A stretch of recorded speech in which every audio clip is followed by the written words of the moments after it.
Something reversed itself at Ribbon Falls on an afternoon in late September, and no one has explained what it was. The North Kaibab Trail cuts through some of the most isolated terrain in Grand Canyon National Park. At mile 5.1, a small spur trail leads east toward Ribbon Falls, where Ribbon Creek cascades 140 feet down a travertine wall before disappearing into the canyon floor. The falls sit in a natural amphitheater surrounded by redwall limestone, shaded most of the day, cool even in summer. It is a popular rest stop for hikers descending to Phantom Ranch. The area has been photographed thousands of times. It appears in guidebooks as a place of quiet beauty and reliable water. On September 23, 1989, 3 groups of hikers arrived at Ribbon Falls within 90 minutes of each other. None of the groups knew one another. The first was a pair of geology students from Northern Arizona University. The second was a family of 4 from Tempe. The third was a solo backpacker named Marcus Okello, a software engineer from San Jose. All 3 parties had permits. All 3 carried standard equipment. All 3 later filed incident reports with the National Park Service. The reports described the same event. At approximately 3:36 p.m., the sound of the waterfall changed. Several witnesses described it as a deepening hum or a kind of hydraulic pressure building in the air. One of the geology students, a woman named Diane Kowalski, said the noise reminded her of a recording played backward. The other student, Brian Vega, noted that the mist seemed to hang motionless for a moment before the water began to move in the wrong direction. The family from Tempe, Paul and Linda Hargrove, and their 2 teenage sons stood near the base of the falls when it happened. Paul Hargrove later told a ranger that the water appeared to climb the rock face, not in a spray or splash, but in a continuous upward flow, as though gravity had been reversed along a narrow vertical column. He estimated the reversal lasted between 10 and 12 minutes. His wife said it felt longer. Both sons refused to discuss it in detail, but the younger one, 16 at the time, mentioned that he could not look away. Marcus Okello was photographing the falls when the flow inverted. He captured 11 exposures on 35mm film before his camera jammed. In his written statement, he described the water as moving with intention and noted that the temperature dropped sharply while the event was occurring. He also reported that his wristwatch stopped at 3:47 p.m. and did not restart until the water resumed its normal descent. When it did restart, the time remained 3:47. All 9 witnesses reported the same detail. Their watches stopped during the inversion. Digital and mechanical. Different brands. All halted at 3:47 p.m. All resumed function when the phenomenon ended, displaying the same frozen time.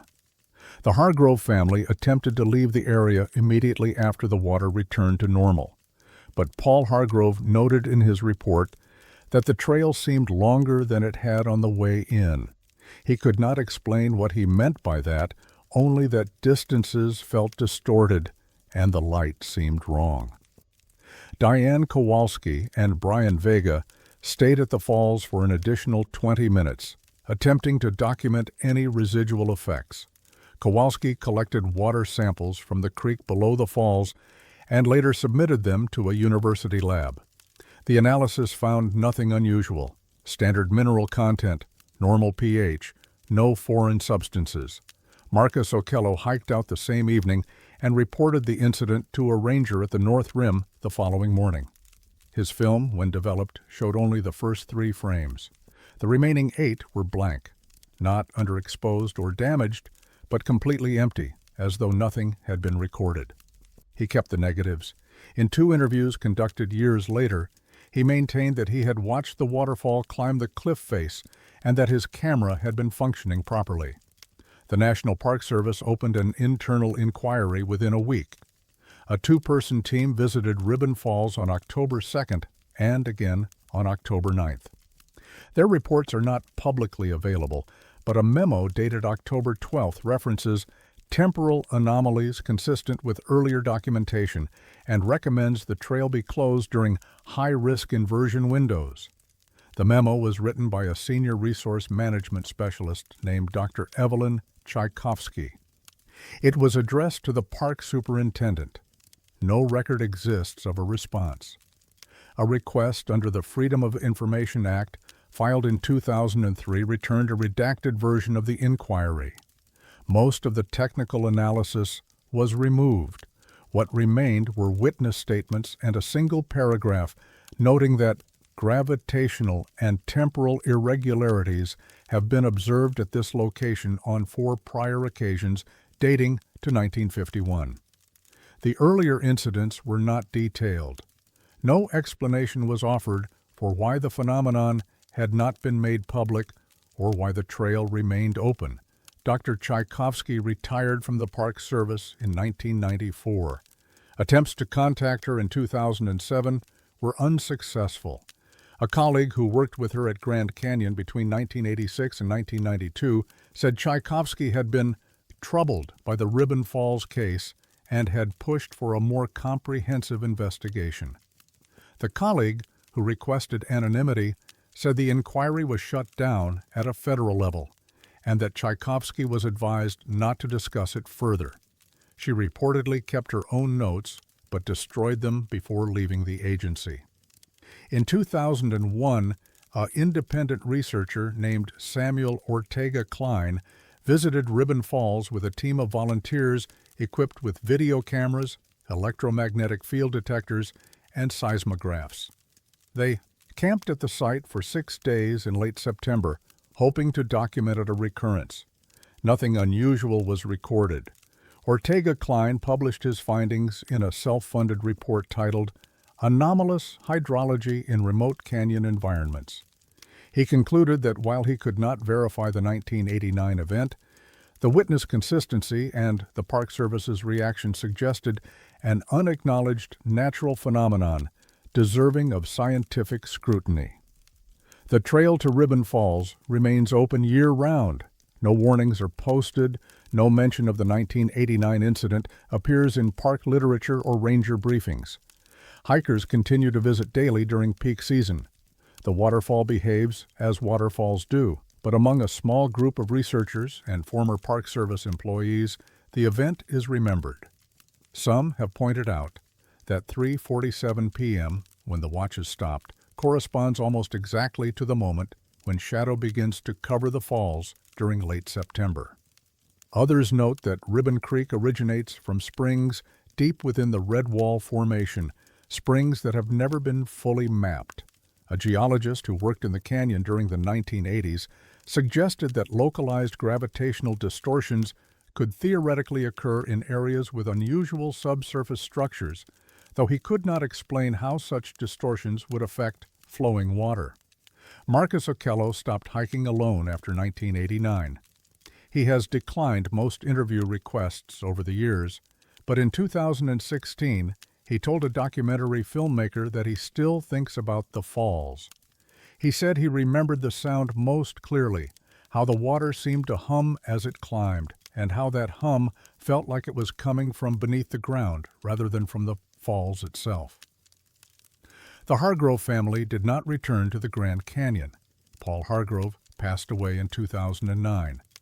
Linda Hargrove, in a brief email exchange in 2018, confirmed that she and her sons witnessed the event, but said they had moved on and preferred not to revisit it. She did mention one detail not included in her original report. During the inversion, she noticed that birds had stopped calling. The canyon had gone silent except for the waterfall, and the silence had lasted until the water fell correctly again. Diane Kowalski now teaches geology at a community college in Oregon. In a phone conversation in 2022, she said she no longer hikes in the Grand Canyon. When asked why, she said only that some places remember what happens to them. Brian Vega could not be located. The Park Service has not issued any statement regarding temporal or gravitational anomalies at Ribbon Falls. Public affairs officers at Grand Canyon National Park referred all questions to archived incident reports, none of which mentioned the event in detail. The redacted inquiry from 1989 remains the only official acknowledgement that something occurred. Ribbon. Falls continues to flow downward. The trail remains unmarked except for standard distance signs. And every September, when the light shifts and shadow begins to cover the travertine wall, some of the older rangers quietly avoid that section of the North Kaibab Trail. They do not explain why. They simply choose other assignments.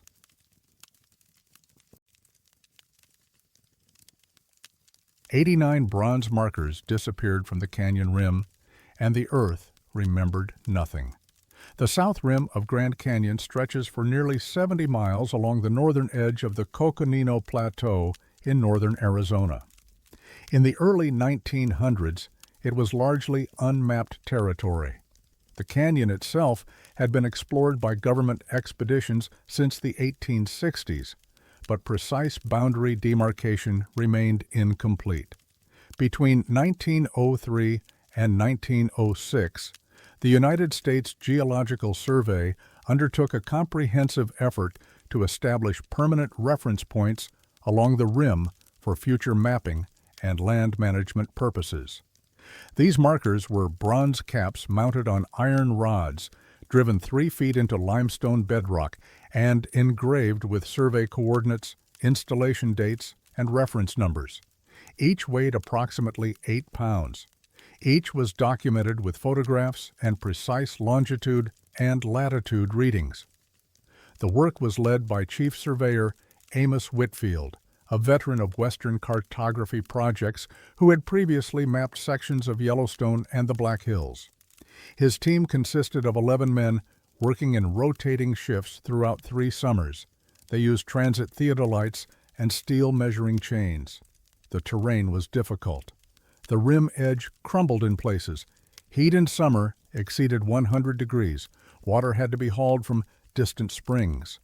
Despite these conditions, the survey was completed on schedule. All 247 markers were installed, documented, and recorded in federal ledgers. A final report was submitted to the Department of the Interior in October 1906. In 1912, a follow-up survey was ordered to verify the integrity of the markers and update boundary data for the newly established national park. The team, led by surveyor Helena Bergstrom, expected routine work. What they found instead was absence. 89 markers were missing, not damaged, not broken, missing entirely. The iron rods were gone. The ground showed no signs of excavation. No tool marks in the limestone, no disturbed soil.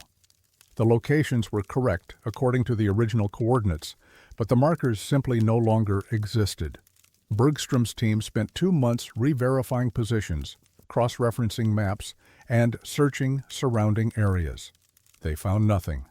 In her official report dated December 1912, Bergstrom noted that the absence of markers cannot be attributed to vandalism, theft, or natural erosion, and recommended further investigation. That investigation never came. A second verification survey in 1918 found the same 89 markers still missing. No additional markers had vanished. No new ones had appeared. The pattern was stable. Witnesses from that era left scattered accounts. Samuel Durant, a packer who worked with Bergstrom's team, later told a journalist that the missing marker sites felt wrong underfoot, as though the ground was somehow less solid than surrounding areas. He said his mules refused to stand near certain locations where markers should have been. Durant worked in the canyon for another 15 years and never spoke about it again after that single interview in 1923.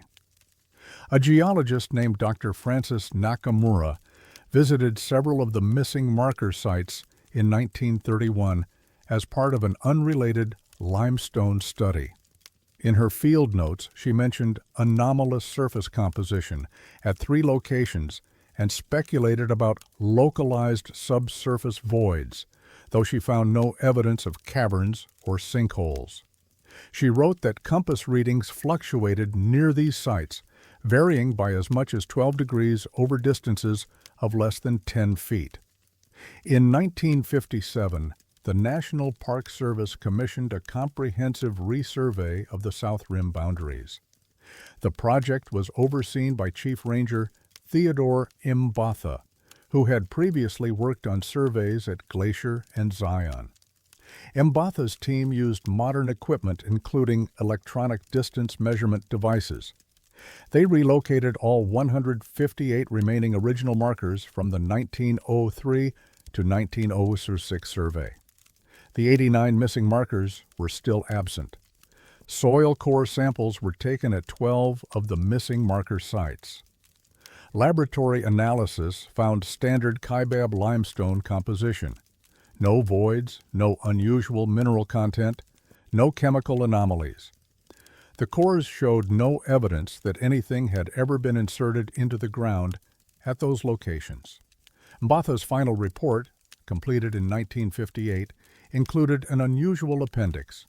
In it, he noted that when the coordinates of all missing markers were plotted on a topographic map, they formed a geometric pattern. The pattern consisted of 3 overlapping arcs with radii varying between 2.1 and 4.7 miles.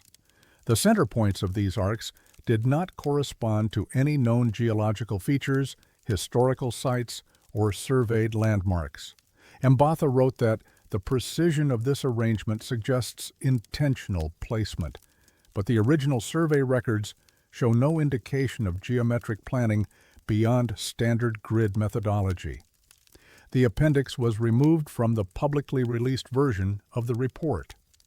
A memo from the Park Service Regional Director dated March 1959 states that speculation regarding marker placement patterns is not relevant to boundary management and should not be included in official documentation. Mbatha retired in 1963. He died in 1991. His personal papers were donated to the National Archives but remain uncatalogued. In 1997, a graduate student named Yuki Ramirez obtained access to the original survey ledgers from 1903 to 1906 as part of her thesis on early cartographic methods. She noticed that the missing markers shared a characteristic not mentioned in any subsequent reports. All 89 had been installed on dates when solar activity was elevated. Ramirez cross-referenced installation dates with historical sunspot data from the Royal Greenwich Observatory and found a correlation.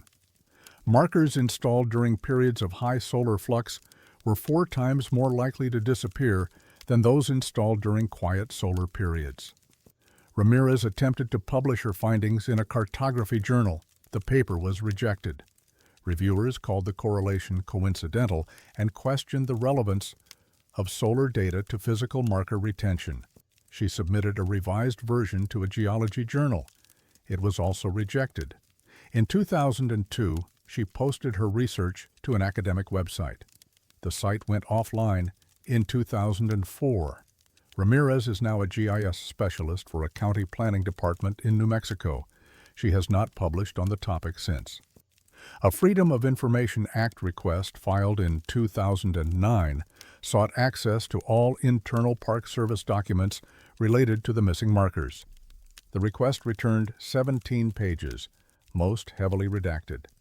One unredacted section referenced a 1976 memo discussing recurring boundary verification issues and noting that substitute markers installed at missing marker locations in 1964 were also absent as of 1974. No one had mentioned substitute markers before. No records of their installation exist in public archives. The 1976 memo provides no details about who installed them, when specifically in 1964 they were placed, or what materials were used. It only confirms they were gone within 10 years. In 2015, satellite imaging technology advanced enough to allow centimeter-level precision mapping. A private research group led by cartographer Julian Osei used LiDAR data to create a 3-dimensional model of the South Rim. When the coordinates of the missing markers were overlaid on this model, Osei's team noticed something new. The three geometric arcs identified by Mbatha in 1958 aligned with subtle topographic features invisible to ground-level observation. Specifically, they followed micro-elevation changes of less than 6 inches over distances of several miles. These elevation changes formed a pattern consistent with ancient lakeshore terraces from a geological period roughly 3 million years ago, long before the Grand Canyon existed in its current form.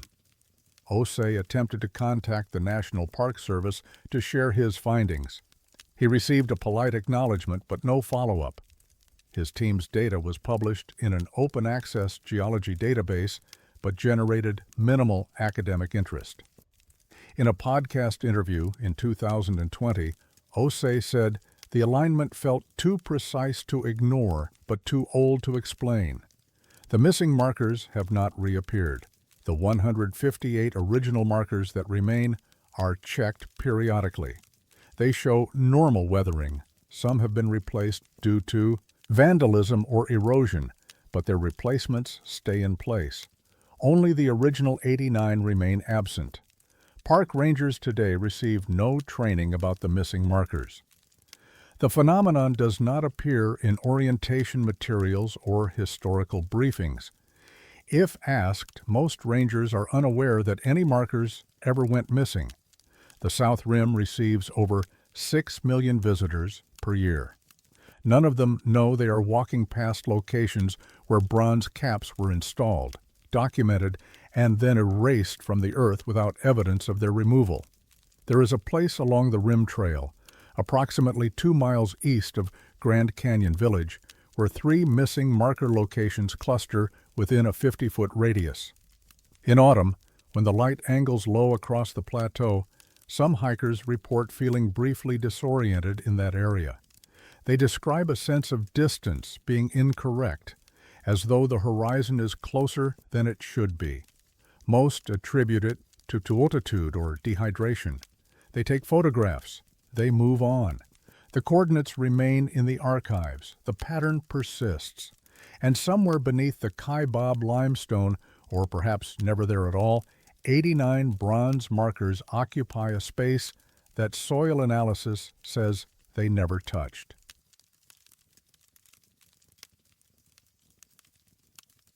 The symbols inside Stanton's cave do not belong to any language anyone has identified, and they may not have stayed in the same arrangement. Stanton's Cave sits approximately 31.7 river miles downstream from Lee's Ferry in Marble Canyon, Arizona, part of the greater Grand Canyon system. The cave entrance opens roughly 140 feet above the Colorado River, accessible only by technical climbing or boat-assisted ascent. The chamber extends back approximately 70 feet into Redwall limestone, with a ceiling height varying between 8 and 12 feet. The cave has been known to river runners since at least the 1870s, when geologist Robert Brewster Stanton used it as a survey station during his railroad feasibility expedition. Stanton noted the cave's dryness and protection from weather, but made no mention of markings or symbols. The cave remained largely unexamined until the early 20th century, when archaeologists began systematic surveys of canyon structures. In 1934, a team from the Museum of Northern Arizona conducted an inventory of caves and overhangs along the river corridor. The expedition was led by Dr. Harold Gladwin, a self-taught archaeologist known for his work on Hohokam culture. His team included photographer Martin Schaefer and field assistant Louise Hargrave. On July 19, 1934, Schaefer entered Stanton's Cave to document its dimensions and contents. He found split-twig figurines, small woven effigies made from willow, dated later to roughly 4,000 years old. These artifacts were significant but not unprecedented in Grand Canyon caves. What drew his attention was a series of markings on the west wall, approximately 5 feet above the cave floor. The markings covered an area roughly 3 feet wide and 2 feet tall. They were not pictographs in the traditional sense. they did not depict animals, humans, or recognizable objects. Instead, they consisted of geometric shapes, angular lines, and recurring patterns that suggested systematic organization. Schaefer photographed them using natural light from the cave entrance. His field notes describe them as deliberate, possibly linguistic, unlike any Native American petroglyphs I have documented. Dr. Gladwin examined the markings the following day. He brought a linguist colleague, Dr. Emil Horry, who had experience with Southwest indigenous writing systems. Horry spent 3 hours studying the symbols. His notes, preserved in the Arizona State Museum archives, state that the markings display characteristics of written language, repetition, spacing, directional flow, but do not match any known script from the Americas, Europe, or Asia. He sketched several of the symbols and noted their depth, which suggested they had been carved or incised rather than painted. The team collected samples of limestone dust from the markings for potential dating, but found the analysis inconclusive. The cave's dryness had preserved the symbols well, though their exact age could not be determined. Gladwin published a brief mention of the discovery in a 1935 museum bulletin, describing them as unidentified glyphs requiring further study. That study came sporadically over the following decades. In 1948, anthropologist Dr. Wei-Ming Zhao visited the cave and photographed the symbols again. He compared them to oracle bone script from ancient China and found no correlation. In 1956, Dr. Ingrid Mortensen, a specialist in prehistoric European writing, examined photographs of the markings and concluded they bore superficial resemblance to Linear A from Minoan Crete, but lacked the complexity and structure of that script. In 1969, a graduate student named Thomas Elbridge obtained permission to conduct a comprehensive documentation of Stanton's Cave for his doctoral thesis on Grand Canyon archaeology. Elbridge was methodical. He photographed the symbols from multiple angles using standardized lighting and measured each marking's dimensions with calipers. He noted that the symbols appeared in 7 distinct clusters, some separated by blank spaces, others connected by thin lines. His photographs were developed and archived at the University of Arizona. Elbridge returned to the cave in 1970 to verify his earlier work and collect additional data. When he entered the cave and approached the west wall, he noticed something wrong. The symbols were not arranged as he remembered them. He retrieved his 1969 photographs and compared them directly to the wall. Several symbols had shifted position. A cluster that had been in the upper right section now appeared in the center. Lines connecting certain glyphs had changed direction. The overall dimensions of the marked area remained the same, but the internal organization had altered. Elbridge documented this discrepancy in a memo to his thesis advisor, Dr. Raymond Soto. He wrote that either my 1969 documentation was flawed, which seems unlikely given my photographic records, or the markings have physically changed position on the cave wall. Soto advised him to re-photograph everything and submit both sets of images for expert comparison. That comparison was conducted by Dr. Claudia Vasquez, a conservation specialist at the Getty Museum with experience in rock art preservation. Vasquez examined both sets of photographs under magnification. In her report, dated March 1971, she confirmed that the arrangements differed. She noted that the individual symbols appear identical in form and depth, suggesting they were not recarved, but their spatial relationships have changed in a manner inconsistent with natural erosion, rockfall, or surface degradation.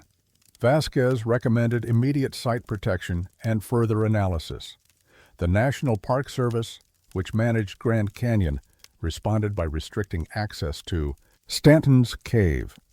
A memo dated June 1971 cited archaeological sensitivity as the reason for closure. No public announcement was made. Between 1972 and 1978, 3 separate attempts were made to obtain additional documentation of the symbols. All were denied by the Park Service. Researchers who inquired were told that the cave was closed for resource protection and that access required special permits that were not being issued at that time. In 1983, linguist Dr. Kenji Takahashi submitted a formal research proposal to study the Stanton's Cave markings as part of a comparative analysis of unexplained scripts worldwide. His proposal included references to the Rongorongo script of Easter Island and the Voynich manuscript. The Park Service rejected the proposal, stating that current management priorities do not allow for invasive or extended research activities in closed archaeological sites. Takahashi filed a Freedom of Information Act request for all documentation related to the cave. He received 43 pages, most of which were previously published photographs and site descriptions. One page, a memo dated November 1976, contained a single redacted paragraph beneath a header reading, "Symbol Migration Observations." The rest of the page was blank. In 1992, a river guide named Dennis O'Sullivan reported seeing light inside Stanton's Cave while passing on a commercial rafting trip. He said the light appeared to come from deep within the cave, though no one was known to be inside. O'Sullivan mentioned this to his trip participants and later to Park Service rangers at Phantom Ranch. A ranger's log from that date notes the report but adds no access authorized, no follow-up required. A second river guide, Maria Gutierrez, reported a similar observation in 2004. She described a faint, steady glow visible from the river at dusk. When she mentioned it to park officials, she was told that natural light refraction could create such effects and that the cave remained closed to all entry. In 2007, an anonymous source provided digital scans of Elbridge's 1969 and 1970 photographs to a linguistics forum online. The images circulated among academics and amateur researchers. 5 different translations were proposed. A professor of Semitic languages suggested the symbols were a Proto-Canaanite warning about flooding. A specialist in Mesoamerican writing argued they represented a calendar system predating known Mayan scripts. An expert in indigenous North American languages claimed they were a spiritual boundary marker. A cryptographer insisted they were a simple substitution cipher with no meaningful content. A geologist suggested they were natural fracture patterns misinterpreted as language. None of these interpretations gained consensus. Each analysis contradicted the others not only in content, but in fundamental assumptions about what the symbols represented. In 2016, using high-resolution scans and computational analysis, a team led by Dr. Amara Singh attempted to identify patterns in the symbol arrangements across both photographic sets. Singh's algorithm detected a 91% similarity in individual glyph morphology, but only a 43% correlation in spatial arrangement. The team published their findings in a digital archaeology journal, concluding that either the documentation methods differed significantly between sessions or the symbols demonstrate an anomalous characteristic requiring non-traditional explanation. The Park Service has not issued permits for Stanton's Cave access since 1971. The cave remains closed. River guides are instructed not to approach the entrance. Climbing to the cave without authorization is prohibited under federal law. In 2022, a hiker, using a telephoto lens from the opposite canyon wall, captured an image of the cave entrance. Enhanced digital analysis of that photograph shows markings visible on the interior west wall. Researchers who compared these markings to the archived photographs from 1969 and 1970 noted that the arrangement appeared to differ from both earlier versions. No official comment has been made. The symbols remain inside Stanton's Cave, possibly in the same positions they have held for thousands of years, possibly not. The cave stays dark, except for whatever light occasionally appears there unexplained and unwitnessed. And the markings, whether language or something else, continued to resist translation, not because they are too ancient or too foreign, but because they will not remain still long enough to be understood.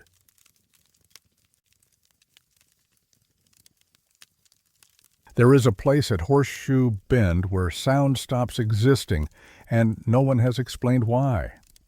Horseshoe Bend sits approximately 5 miles downstream from Glen Canyon Dam in northern Arizona, where the Colorado River curves in a dramatic 1,000-foot meander through Navajo sandstone. The overlook has become one of the most photographed geological formations in the American Southwest, attracting over 2 million visitors annually. The viewpoint sits at the edge of a sheer cliff, offering an unobstructed view of the river's horseshoe-shaped curve below. The area became part of Glen Canyon National Recreation Area in 1972, though it remained largely unknown to tourists until the late 1990s, when improved road access and social media transformed it into a destination landmark. The trail to the overlook extends 3/4 of a mile from the parking area, crossing open desert terrain with minimal shade. The final approach brings visitors to a sandstone rim with no guardrails, where the ground drops vertically into the canyon.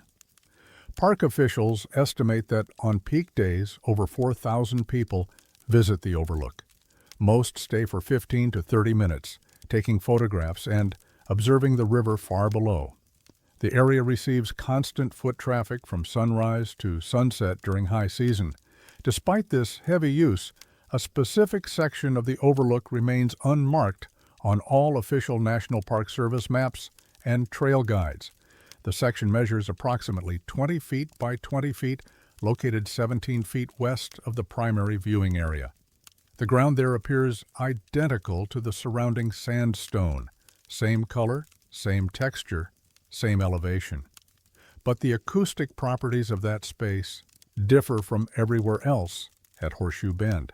The phenomenon was first documented in 2003 by a tour guide named Russell Kemp, who had been leading photography groups to Horseshoe Bend for 6 years. Kemp noticed that when he stood in a particular spot while giving his standard safety briefing, his voice sounded muted to the group standing just a few feet away. He described it in his journal as speaking into cotton, and noted that clients repeatedly asked him to speak louder, though he felt he was projecting normally.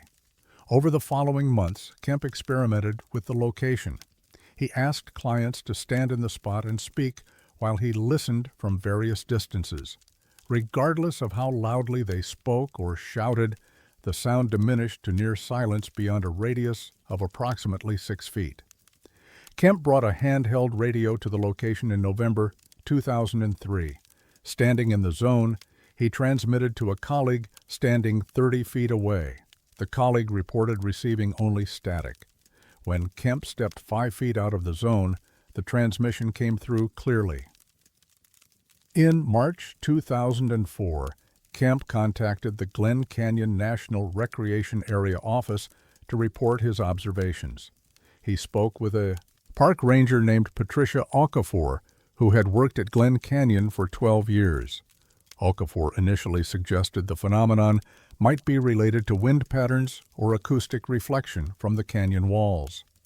She agreed to visit the site with Kemp to assess the situation. Okafor's report, filed on March 27, 2004, confirmed Kemp's observations.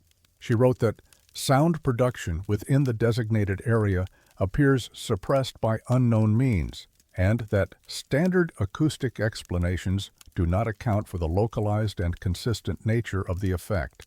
She recommended further investigation by specialists in geology or atmospheric science. That investigation occurred in July 2004 when Dr. Elena Vargas, an acoustical engineer from Arizona State University, visited Horseshoe Bend at the Park Service's request. Dr. Vargas brought calibrated sound measurement equipment, including decibel meters, frequency analyzers, and directional microphones. She conducted tests over 3 days, measuring sound propagation both inside and outside the silent zone. Her preliminary findings, summarized in a letter to the Park Service dated August 9, 2004, stated that sound produced within the zone experiences attenuation inconsistent with open-air conditions. She measured a 73% reduction in sound pressure level for frequencies between 100 and 4,000 Hz when the source was positioned within the zone. Sounds produced just outside the boundary maintained normal propagation characteristics. Dr. Vargas noted that the effect occurred regardless of wind speed, temperature, or humidity. She found no physical barriers, no unusual geological formations, and no evidence of subsurface cavities that might explain the acoustic dead space. In her conclusion, she wrote that the phenomenon defies conventional acoustic theory and warrants comprehensive study by multiple disciplines. The Park Service did not authorize further study. A memo dated September 2004, obtained through a Freedom of Information Act request in 2017, stated that additional research would require trail closure and visitor displacement inconsistent with recreation area management priorities. The memo recommended that rangers monitor the area for safety concerns but avoid drawing public attention to acoustic anomalies. Word of the silent zone spread among local guides regardless. By 2006, most commercial tour operators in the Page, Arizona area were aware of the location. Some guides avoided it entirely. Others incorporated it into their tours as a curiosity, though they were discouraged from doing so by Park Service staff. In 2008, a videographer named Marcus Adebayo attempted to document the phenomenon for a web documentary about unusual geological sites. Adebayo visited Horseshoe Bend with professional audio recording equipment, including a boom microphone and a portable digital recorder. He positioned himself in the silent zone and recorded himself speaking a scripted narration. When he reviewed the footage that evening, the audio track contained only faint background noise. His voice was absent. The video clearly showed him speaking, but no sound had been captured.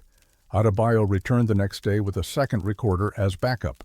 The result was identical. Both devices recorded ambient environmental sounds, wind, distant voices from other visitors, but his voice, produced while standing in the zone, did not appear on either recording. He submitted the footage to an audio forensics specialist in Phoenix, who confirmed that the recording equipment had functioned properly and that the missing audio was not attributable to equipment failure or user error.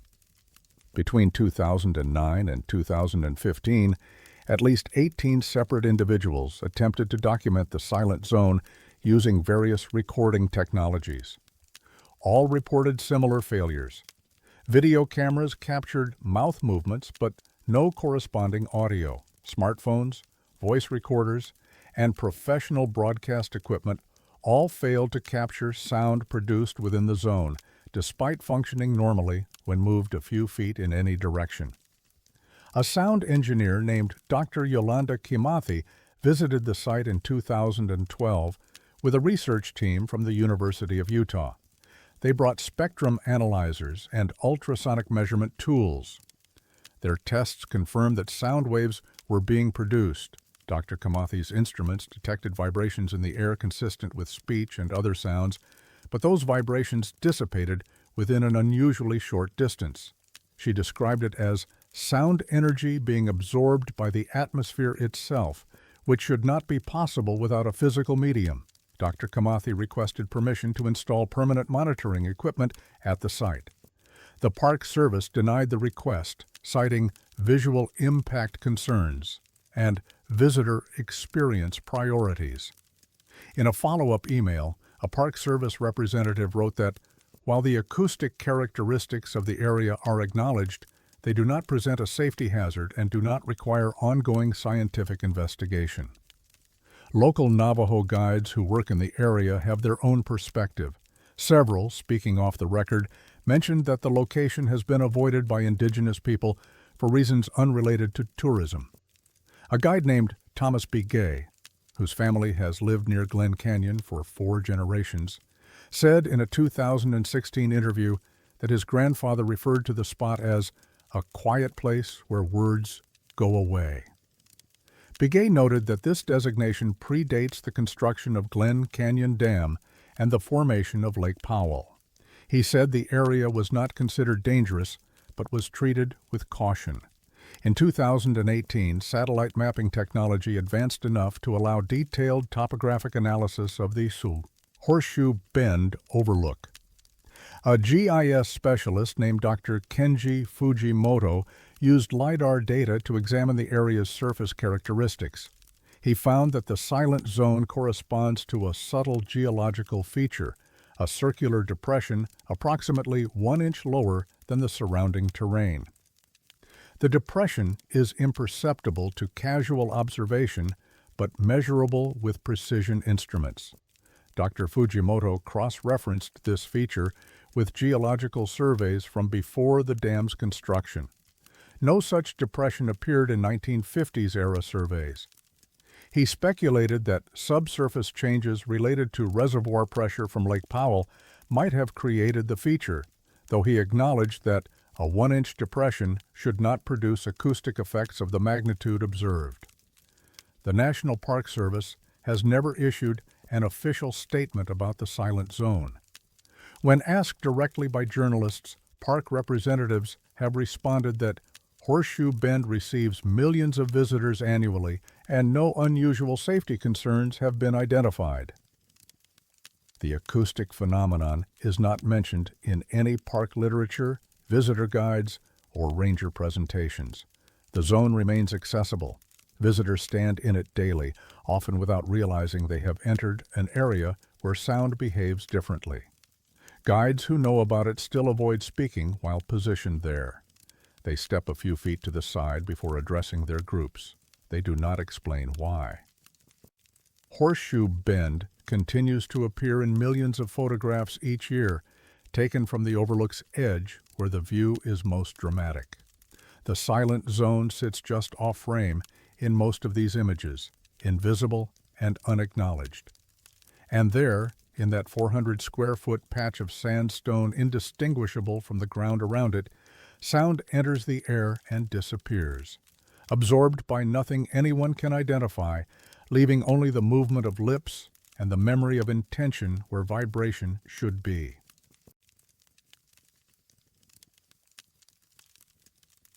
An aircraft appears in the canyon where no aircraft should fly, and it makes no sound when it passes. The inner gorge of the Grand Canyon represents the deepest section of the canyon system where the Colorado River has cut through Vishnu schist, nearly 2 billion years old. The gorge walls rise vertically in places, creating a corridor roughly 1,000 feet wide at river level and up to 1,800 feet deep from rim to water. Phantom Ranch sits near the confluence of Bright Angel Creek and the Colorado River, accessible only by trail, mule, or river raft. It is one of the most isolated inhabited locations in the continental United States. The nearest road access lies 7 miles away by trail and 4,000 feet higher in elevation. Commercial and private aircraft are prohibited from flying below the canyon rim. Federal Aviation Administration regulations, established in 1956, mandate minimum altitudes of 14,500 feet above sea level for fixed-wing aircraft over Grand Canyon National Park. These regulations were implemented following a mid-air collision between 2 commercial airliners over the canyon on June 30, 1956, which killed all 128 people aboard both planes. The crash led to comprehensive airspace restrictions and the creation of modern air traffic control systems. Despite these restrictions and the remote nature of the inner gorge, witnesses have consistently reported seeing what appears to be a large commercial aircraft flying through the canyon at an altitude far below the legal minimum, flying, in fact, below the canyon rim itself. The first documented report came from a National Park Service ranger named Douglas Whitmore in August 1956, less than 2 months after the June collision that prompted the airspace restrictions. Whitmore was stationed at Phantom Ranch and kept detailed daily logs. His entry for August 14, 1956, describes observing what appeared to be a 4-engine commercial aircraft flying west through the inner gorge at approximately 1,000 feet above the river at 6:47 in the evening. He noted that the aircraft was silent, which he initially attributed to distance or wind conditions, but that it appeared close enough that engine noise should have been audible. Whitmore reported the sighting to his supervisor, who contacted the FAA. No aircraft had been authorized to fly in that airspace. No emergency situations had been reported. No flight plans matched the description. Whitmore's report was filed and, according to administrative records, forwarded to the Civil Aeronautics Board for investigation. In October 1957, 2 hikers named Janet Kowalski and Harold Brewster reported a similar sighting. They were descending the Bright Angel Trail when they observed what Kowalski described in a letter to park headquarters as a passenger plane, silver in color, with 4 engines flying east to west through the canyon below us. She estimated its altitude at roughly equal to their position on the trail, approximately 3,000 feet below the south rim. Brewster, an Air Force veteran, noted that the aircraft's profile resembled a Douglas DC-6 or similar model from that era. Both witnesses remarked on the complete absence of engine sound. The reports continued. Between 1958 and 1965, park records document 11 separate sightings by rangers, hikers, and river runners. All described a large multi-engine aircraft. All noted the east to west flight path. All mentioned the lack of sound. The descriptions were consistent enough that internal park memos began referring to the phenomenon as the Inner Gorge Aircraft. A river guide named Thomas Espinoza filed a particularly detailed report in June 1962. Espinoza had worked on the Colorado River for 8 years and was familiar with the optical effects that can occur in the canyon: mirages, light refraction, atmospheric distortions. On June 9, 1962, while guiding a commercial rafting trip through the Inner Gorge, he observed an aircraft that he estimated was flying less than 500 feet above the river. He described it as unmistakably a commercial airliner, flying at an impossible altitude, completely silent. His 6 clients corroborated the sighting. All 7 witnesses signed a statement that was submitted to the Park Service. Dr. Margaret Delaney, a geologist conducting research in the canyon in 1964, reported seeing the aircraft twice within a 3-week period. In her field notes, dated July 19 and August 4, 1964, she described both sightings as occurring in late afternoon, between 6 and 7 p.m. She noted that the aircraft appeared substantial and solid, not translucent or indistinct, and that it maintained a steady flight path parallel to the river. Dr. Delaney had extensive experience with atmospheric phenomena and optical illusions in desert environments. She stated in a later interview that what she observed was not a mirage. The most significant institutional response came in 1958. Following multiple reports from credible witnesses, the FAA initiated what documents describe as a comprehensive review of airspace violations and unidentified aircraft sightings in Grand Canyon National Park. The investigation was led by an FAA safety inspector named Vincent Papadopoulos, who interviewed witnesses and reviewed radar data from nearby air traffic control facilities. Papadopoulos' final report was submitted to the FAA administrator on November 24, 1958. The report ran 87 pages. Of those pages, 63 were classified under national security provisions and remain redacted in the version released through Freedom of Information Act requests. The unredacted sections contain witness, testimony and basic geographical descriptions, but no conclusions or analysis. A cover memo attached to the report, partially unredacted in 2006, includes the phrase "findings inconsistent with conventional aircraft operations" and recommends ongoing monitoring of the corridor between River Mile 87 and River Mile 91. The memo is signed by Papadopoulos, but includes handwritten notes in the margin that are completely redacted. In 1973, the National Transportation Safety Board conducted a review of all aircraft incidents and anomalies reported in national parks. The Grand Canyon Phantom aircraft was included in the review.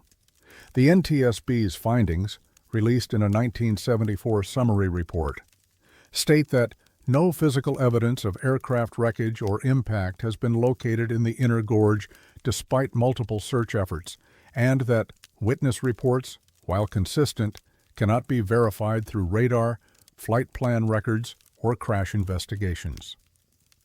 The report notes that radar coverage of the inner gorge was limited during the 1950s and 60s due to the canyon's depth and the positioning of radar installations on the canyon rim. However, it also states that no commercial or military aircraft operations have been documented that correspond to the reported sightings. In 1982, a photojournalist named Rachel Lindstrom attempted to document the phenomenon. She spent 3 weeks camping near Phantom Ranch during late August and early September, the period when sightings appeared most frequent based on historical records. She brought telephoto lenses and high-speed film. On September 2, 1982, she photographed what she described as an aircraft-shaped silhouette passing through the gorge at approximately 7:15 p.m.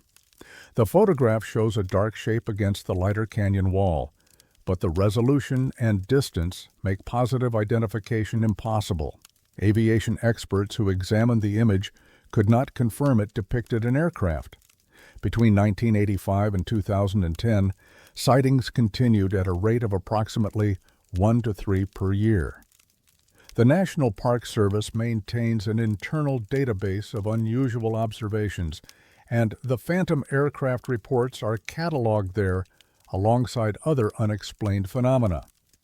A park ranger who worked at Phantom Ranch between 2000 and 2005, speaking on condition of anonymity, stated that new rangers are informally briefed about the reports during orientation, but are instructed to document any sightings without speculation or public comment.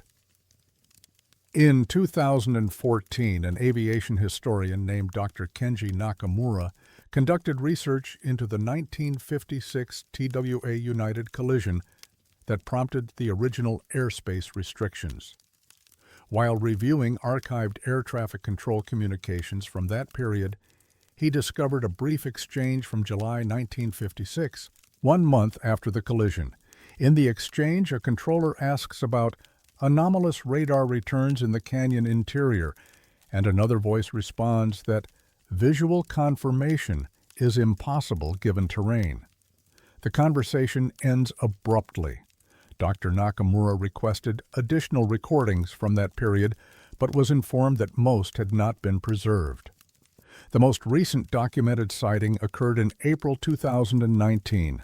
A group of 7 hikers descending the South Kaibab Trail reported seeing what their group leader, a retired airline pilot named Patricia O'Brien, identified as an aircraft consistent with a Boeing 727 or similar trijet design, flying west through the inner gorge at an altitude I would estimate at 2,000 feet above the river.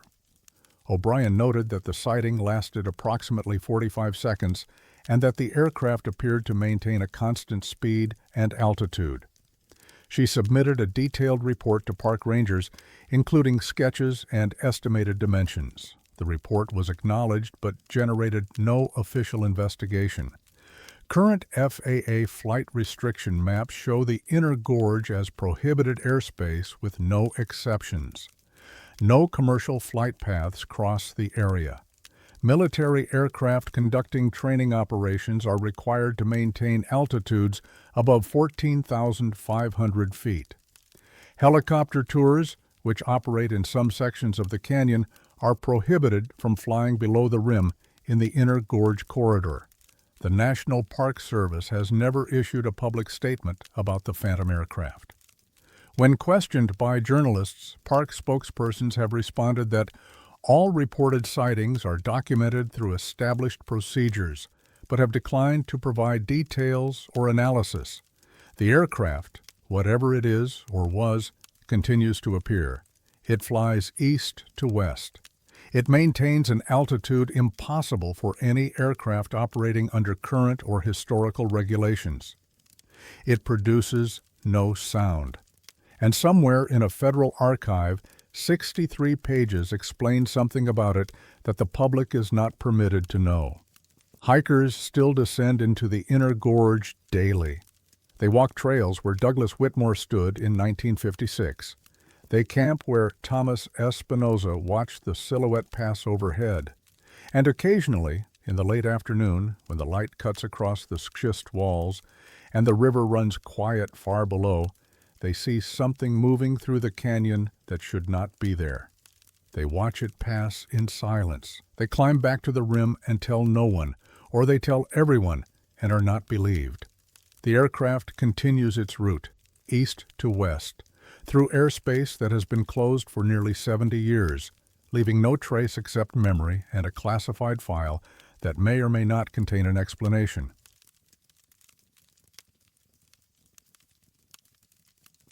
"200 compasses failed at the same moment across the Grand Canyon, and when they started working again, they all pointed in the wrong direction. Grand Canyon National Park encompasses over 1 million acres of high desert plateau cut by the Colorado River. The canyon itself stretches 277 river miles from Lee's Ferry to the Grand Wash Cliffs, with depths exceeding 6,000 feet in places. The terrain is geologically complex, with exposed rock layers spanning nearly 2 billion years of Earth's history. The park maintains over 600 miles of trails, ranging from paved rim walks to technical backcountry routes. On any given day during peak season, thousands of hikers navigate these trails using maps, landmarks, and compasses. April 14, 1977, was a Thursday. Spring break crowds had mostly dispersed, but the park still hosted an estimated 3,000 overnight backcountry visitors and several thousand day hikers. Weather conditions were clear. Temperatures ranged from 42 degrees Fahrenheit at sunrise to 68 degrees by mid-afternoon. Solar activity that day was classified as quiet by the National Oceanic and Atmospheric Administration. No geomagnetic storms were predicted or observed. At approximately 2:37 p.m. Mountain Standard Time, compasses across the park began to malfunction. The first documented report came from a ranger named Vincent Kowalski, who was leading a geology tour group on the South Kaibab Trail near Skeleton Point. Kowalski carried a silver ranger compass, a professional-grade instrument he had used for 6 years without issue. At 2:37 p.m., while demonstrating compass use to his group, he noticed the needle spinning counterclockwise. It rotated continuously, completing roughly 1 full revolution every 8 seconds. Kowalski checked for nearby metal objects or electronic devices that might cause interference. He found none. The spinning continued for approximately 6 minutes, then stopped abruptly. When the needle settled, it pointed consistently in one direction, but that direction was offset from north by what Kowalski later measured as 7 degrees west. Kowalski documented the incident in his daily report and mentioned it to other rangers that evening. He learned that he was not alone. A backpacker named Dr. Sarah Mbatha had been navigating the Tonto Trail west of Indian Garden when her compass failed. Mbatha, a physician from Denver with extensive wilderness experience, carried 2 compasses, a baseplate compass attached to her pack and a button compass on her watch band. Both began spinning counterclockwise simultaneously. She noted the exact time, 2:37 p.m. The malfunction lasted what she estimated as 7 to 8 minutes. When the compasses stabilized, both pointed in the same direction, but her map bearings no longer aligned. She initially suspected her own error, but later confirmed the discrepancy when she reached Indian Garden and compared her compass to the ranger station's wall-mounted instrument. Both showed the same 7-degree offset. Over the following 2 days, reports accumulated. Hikers contacted ranger stations, visitor centers, and park headquarters describing identical experiences. The accounts were remarkably consistent. Compasses spinning counterclockwise, duration between 4 and 9 minutes, onset at approximately 2:37 p.m., and permanent 7-degree deviation after the event ended. A geological survey crew working near Cape Royal on the North Rim reported the phenomenon affecting 3 separate compasses simultaneously. The crew chief, a geologist named Dr. Elena Vasquez, documented the incident with precise timestamps from her field chronometer. Her records show the malfunction beginning at 2:37 and 14 seconds, lasting 6 minutes and 42 seconds, and ending at 2:43 and 56 seconds. A group of 11 college students from Northern Arizona University hiking the Hermit Trail reported that all 6 compasses in their group failed simultaneously. One student, Marcus Lindstrom, was a physics major who kept detailed field notes. He observed that the spinning rate appeared constant across all compasses, regardless of model or age. He also noted that attempts to physically stop the needle's movement by holding it in place had no effect. The needle continued to strain against his finger as though pulled by an external force. River runners on the Colorado River reported the same malfunction. A commercial rafting guide named Patricia Nguyen was navigating through the upper Granite Gorge when her compass, mounted in the raft's equipment box, began spinning. 2 clients who carried personal compasses confirmed the simultaneous failure. Nguyen's compass, a liquid-filled Brunton used for years in canyon navigation, had never malfunctioned before. After the event, it read 7 degrees off, consistent with all other reports. The National Park Service compiled incident reports from 17 separate locations spanning from Desert View on the east to Hermit's Rest on the west, and from the South Rim to the North Rim. The locations showed no obvious geographic pattern. Some were near the river, others were at rim elevation. Some were in areas of exposed Vishnu schist. Others were on Kaibab limestone. The only commonality was timing and effect. In total, over 200 hikers reported compass failures that day. Not all incidents were formally documented, but ranger logs and visitor complaint records provide a substantial record. A conservative estimate places the number of affected compasses at 187, though the actual number was likely higher. The U.S. Geological Survey dispatched a team to investigate within 10 days. The team was led by Dr. Kenji Takahashi, a geophysicist specializing in crustal magnetism. Dr. Takahashi's team conducted magnetometer surveys at 12 of the reported incident locations. They measured magnetic field strength, declination, and inclination. Their findings, published in an internal USGS report dated June 1977, identified minor localized variations in magnetic field intensity consistent with subsurface ferromagnetic mineral deposits. However, the report acknowledged that these variations were insufficient to explain the observed compass behavior, and that the synchronization of failures across such a large geographic area remains unexplained by conventional geomagnetic mechanisms. The report included a recommendation for ongoing monitoring using permanent magnetometer stations. The recommendation was not implemented. A follow-up memo from the USGS regional director stated that budgetary constraints and low public safety impact do not justify the proposed installation. Dr. Takahashi attempted to publish his findings in the Journal of Geophysical Research. The paper was rejected. Reviewers questioned the reliability of eyewitness accounts and suggested that the reported synchronization was likely due to imprecise timekeeping by hikers rather than an actual simultaneous event. Dr. Takahashi revised the paper to emphasize the subset of reports with precise timestamps. The revised version was accepted but published only as a brief correspondence note rather than a full article. The note appeared in a 1979 issue with the title Anomalous Compass Behavior in Grand Canyon National Park, Preliminary Observations. The National Park Service issued no public statement about the incident. Internal memos obtained through Freedom of Information Act requests revealed debate about whether to warn visitors.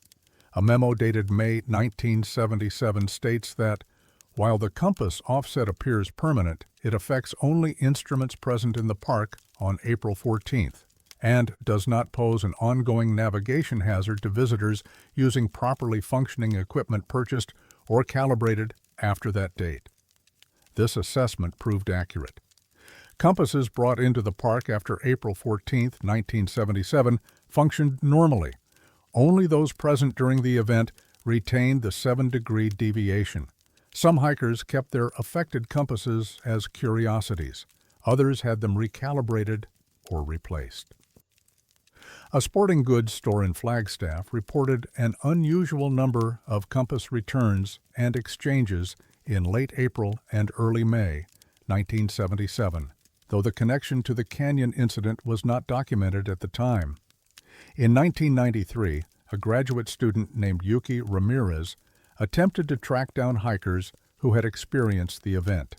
She located 41 individuals willing to be interviewed. Of these, 17 still possessed their original compasses.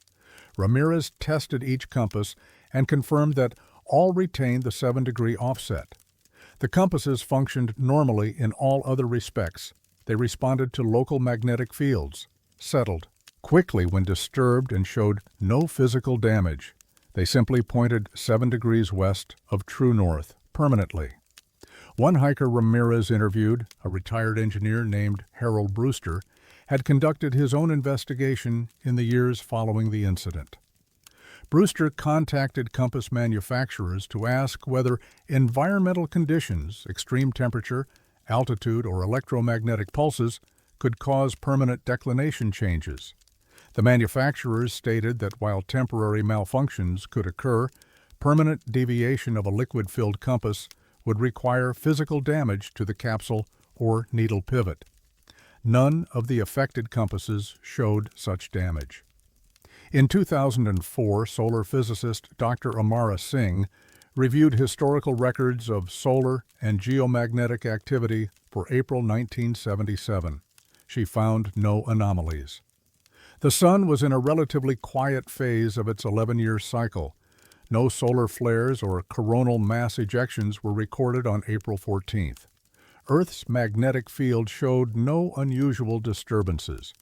Dr. Singh concluded that external space weather factors cannot account for the reported phenomena. The 7-degree offset corresponded to no known magnetic declination line. Standard declination for the Grand Canyon region in 1977 was approximately 13 degrees east. The affected compasses, pointing 7 degrees west of true north, showed an effective declination of -7 degrees, a value inconsistent with any naturally occurring magnetic field configuration in that location. A cartographer named Julian Osei analyzed the 17 incident locations using GIS software in 2012.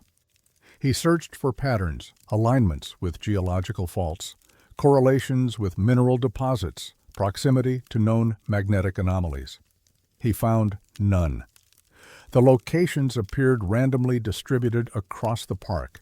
The only connection was the shared timing and identical effect. The National Park Service maintains no permanent record of the incident in its public archives. The event does not appear in park history summaries, ranger training materials, or visitor safety briefings. When asked directly, current park staff are generally unaware it occurred. The compasses that still exist, those kept by hikers as souvenirs or forgotten in attic storage, continue to point 7 degrees off.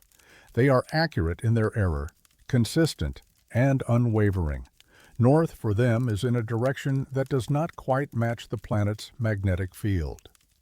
They were changed by something that happened across 277 square miles in less than 10 minutes on a clear April afternoon in 1977, and whatever changed them left no other trace.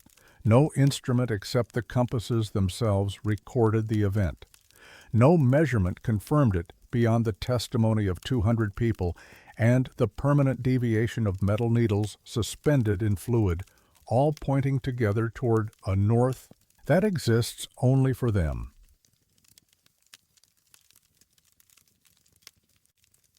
Something stands on a ledge that cannot hold it, and it has been standing there for years.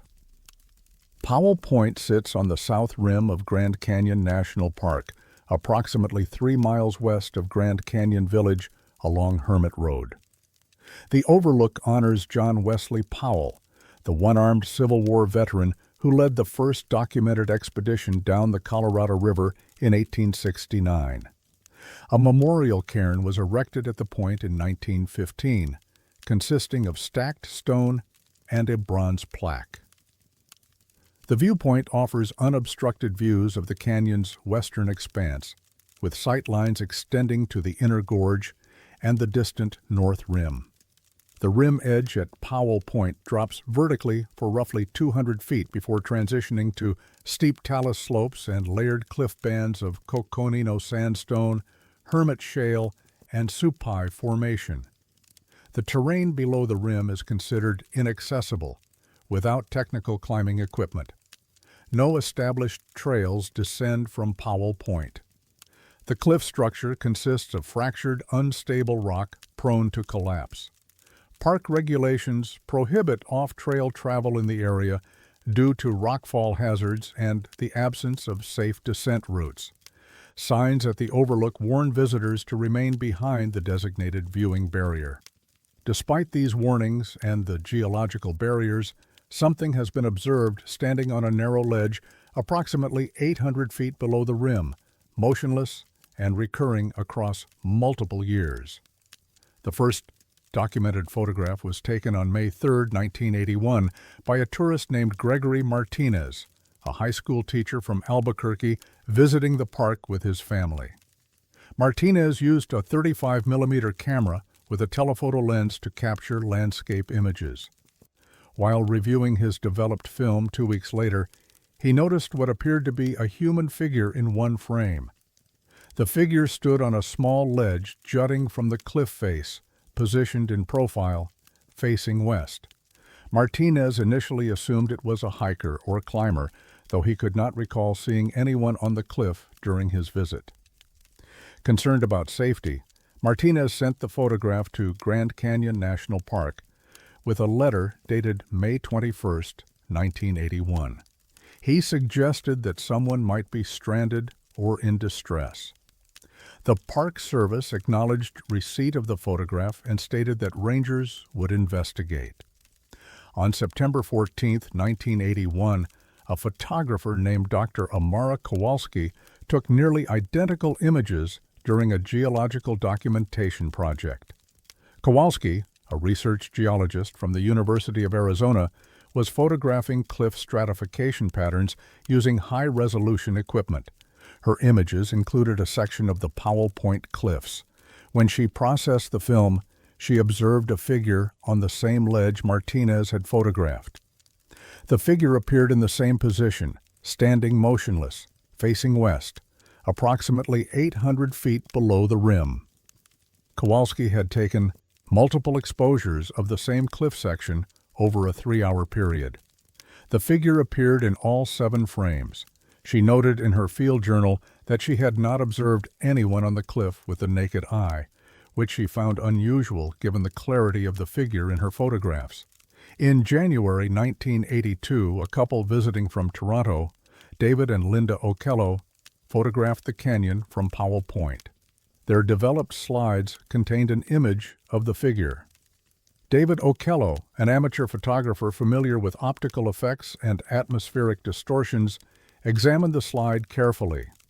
He later stated in a written account that the figure appeared solid and three-dimensional, not consistent with shadow, rock formation, or photographic artifact. By June 1982, park rangers had received 5 separate photographs from different visitors, all showing the same figure on the same ledge. The images had been taken across different seasons and times of day, early morning, midday, late afternoon. Weather conditions varied from clear skies to partial cloud cover. Yet in every photograph the figure appeared identical, standing upright, facing west, positioned on a ledge that subsequent measurements would reveal to be less than 8 inches wide. A ranger named Thomas Bergstrom was assigned to investigate. Bergstrom had 12 years of backcountry experience and technical climbing certification. On July 9, 1982, he rappelled from the rim with a partner, attempting to reach the ledge in question. The descent took 3 hours. When Bergstrom reached the approximate location of the ledge, he found that it was narrower than it appeared from above, closer to 6 inches at its widest point. The surface was smooth coconino sandstone, weathered and brittle. There were no footprints, no scuff marks, no evidence that anyone had stood there recently or ever. Bergstrom examined the surrounding rock face for climbing anchors, rope marks, or any indication of human presence. He found none. The ledge was situated below an overhanging section of cliff, making access from above extremely difficult. Reaching it from below would require ascending through unstable talus and vertical rock bands with minimal protection points. In his official report, dated July 15, 1982, Bergstrom wrote that the ledge in question cannot support an adult human in a standing position due to insufficient width and structural stability, and that no physical evidence indicates recent human activity at the location. He recommended that visitors be informed that what appeared in photographs was likely a visual illusion caused by shadow patterns, mineral staining, or rock formations. The Park Service issued a brief internal memo stating that the matter had been investigated and resolved. Visitors who subsequently submitted similar photographs were sent form letters explaining that the observed figure was a naturally occurring optical effect common in high-contrast canyon photography. However, photographs continued to arrive. Between August 1982 and October 1983, 7 additional visitors submitted images. All showed the figure in the identical position. A photographer named Elena Vasquez, who visited in March 1983, used a high magnification lens and produced what remains the clearest image of the figure. The photograph shows apparent detail, what might be clothing, a posture suggesting weight distribution, the suggestion of a head turned slightly to the right.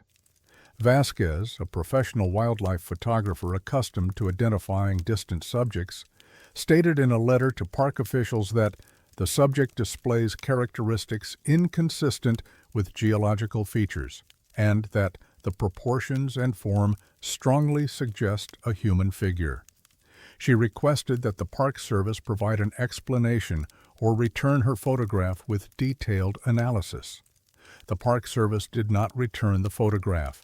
A reply letter dated April 1983 stated that the image had been forwarded to appropriate specialists for safety-related review and that it would not be returned due to ongoing analysis requirements. Vasquez attempted to obtain a copy through official channels, but was informed that the photograph was part of an internal safety investigation not subject to public disclosure. In August 1983, the Park Service implemented a new policy.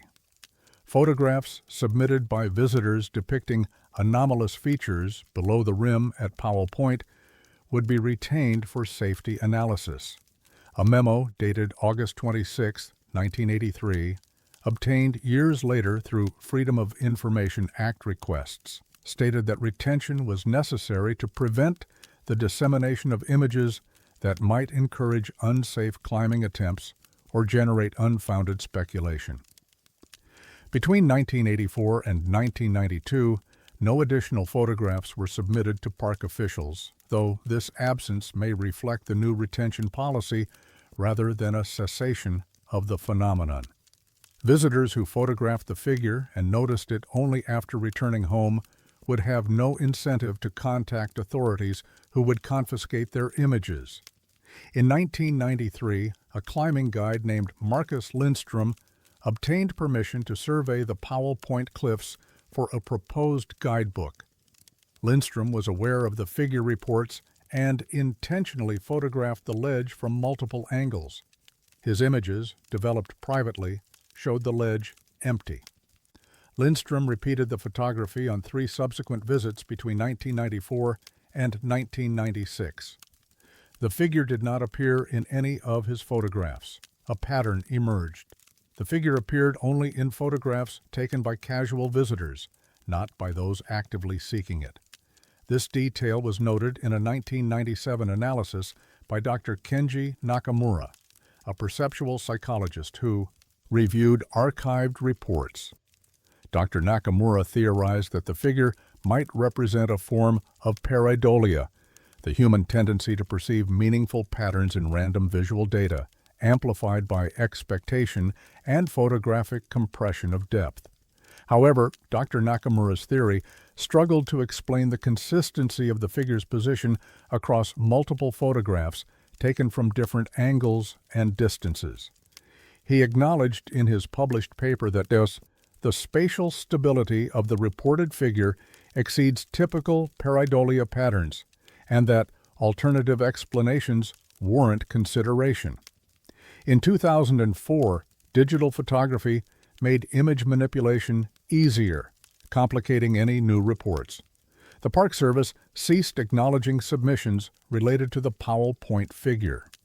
Internal directives instructed rangers to provide only generic information about optical illusions and to avoid discussing specific photographs or historical reports.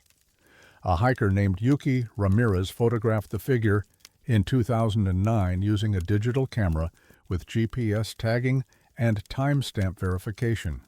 She posted the image online, where it circulated briefly before being removed at the request of the National Park Service, citing safety and privacy concerns. Ramirez maintained that the image was unaltered. Forensic analysis by independent researchers found no evidence of digital manipulation. The ledge remains inaccessible. No climbing routes have been established to it. Aerial surveys conducted for geological mapping purposes in 2014 included high-resolution photography of the Powell Point cliffs.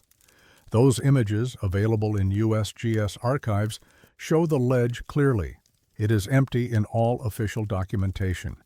Yet visitors still report seeing something. Not all submit their photographs. Some mention it to rangers and are told about shadows and rock formations. Others keep the images privately, uncertain what they depict or whether anyone would believe them. The figure, if it exists beyond photographic artifact, has stood in the same position for decades. It does not move. It does not fall from a ledge too narrow to hold it. It faces west, toward the canyon's depths, toward the river invisible from that height, toward nothing in particular or toward something no one else can see. The photographs that documented it remain in Park Service archives, classified under Safety Investigations, unavailable for review. And the ledge, 6 inches of weathered sandstone jutting from a cliff 800 feet below an overlook visited by thousands each year, holds nothing anyone can measure, except occasionally in the compressed 2-dimensional space of a photograph. A figure that should not be there and cannot be explained.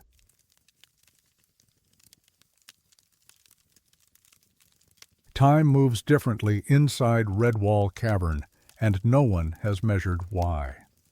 Redwall Cavern sits at River Mile 33 on the Colorado River, approximately 33 miles downstream from Lee's Ferry in Marble Canyon, Arizona. The cavern is a massive natural amphitheater carved into the Redwall limestone by millennia of river erosion. The entrance measures roughly 500 feet wide and opens to a depth of approximately 200 feet. The ceiling arches overhead at heights reaching 140 feet at the deepest point. John Wesley Powell explored the cavern during his 1869 expedition and estimated it could seat 50,000 people, though modern measurements suggest half that capacity. The cavern floor consists of fine silt deposited during high water events, creating a smooth, level surface ideal for camping. River runners have used Redwall Cavern as a campsite for decades. The location offers shelter from wind and rain, and the acoustic properties create a natural echo chamber that guides often demonstrate for their clients. The cavern stays cool even in summer, maintaining temperatures 15 to 20 degrees below outside air.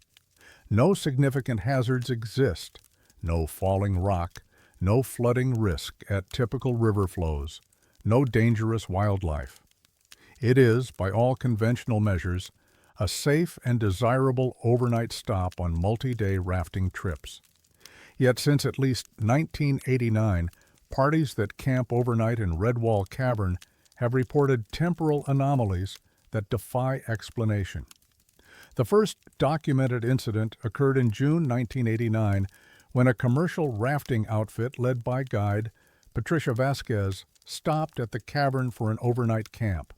The group consisted of Vasquez, a second guide named Thomas Okello, and 14 clients on a 7-day trip through the Grand Canyon. They arrived at Redwall Cavern at approximately 4:30 p.m. on June 9th. The group set up camp, prepared dinner, and spent the evening exploring the cavern's interior. They went to sleep around 10 p.m. Vasquez woke what felt like a normal night's rest later, 7 to 8 hours by her estimation. The cavern was dark except for a few headlamps. Clients were beginning to stir. She checked her wristwatch, a Casio digital model she had owned for 3 years without issue. The display read June 11th, 6:23 a.m. She assumed the watch had malfunctioned. Then Okello called out that his watch showed the same date and some. Over the next 15 minutes, as the group fully woke, they discovered that every watch, phone, and digital device in the camp displayed the same information. It was June 11th, more than 36 hours after they had gone to sleep. The clients reacted with confusion and some alarm.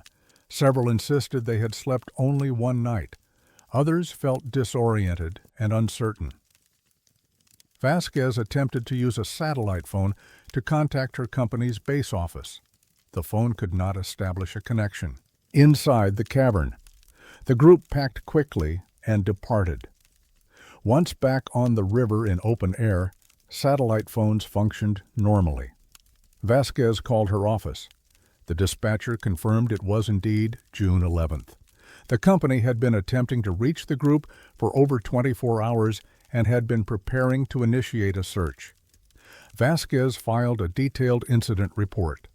The report noted that no one in the group felt they had been unconscious for 36 hours. No one reported unusual dreams, physical symptoms, or memory loss. They had simply experienced what seemed to be a normal night's sleep, and their devices indicated otherwise. The rafting company investigated. They interviewed all 16 members of the trip.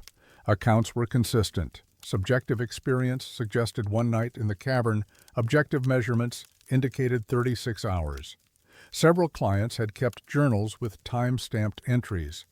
The entries showed normal progression: arrival on June 9th, evening activities, sleep.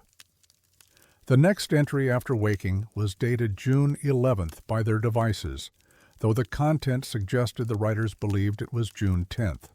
A client named Dr. Marcus Lindstrom, a physician from Seattle, had worn a fitness tracker that recorded sleep cycles and heart rate. The device showed continuous data spanning 34 hours. including extended periods classified as deep sleep far exceeding normal human sleep duration. Dr. Lindstrom stated in a written account that the physiological data suggests we were asleep or in a sleep-like state for approximately 30 hours, which is medically improbable without sedation or underlying pathology.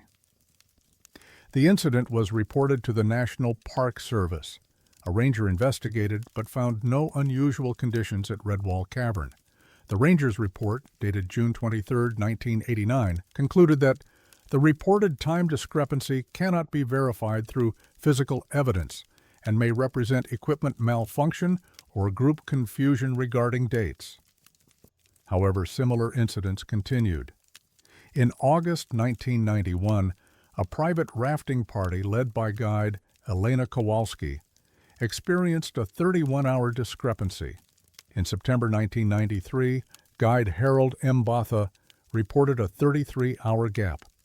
In April 1996, a group led by Yuki Takahashi documented a 35-hour period. Each incident followed the same pattern: overnight camp at Redwall Cavern, subjective experience of one night's sleep, devices showing elapsed time of 30 to 36 hours. River guides began discussing the phenomenon informally. Some dismissed it as equipment error or user confusion. Others took it seriously and stopped camping overnight at Redwall Cavern. By 2000, several major commercial rafting companies had quietly removed Redwall Cavern from their list of approved overnight campsites, though they did not publicize the reason. A guide named Dr. Amara Singh, who held a Ph.D. in geology and worked seasonally on the river, attempted to investigate systematically. In May 2004, she camped overnight at Redwall Cavern with a group equipped with multiple synchronized timepieces, mechanical watches, quartz watches, and GPS units with atomic clock synchronization. She also brought a laptop computer and a video camera with continuous recording capability.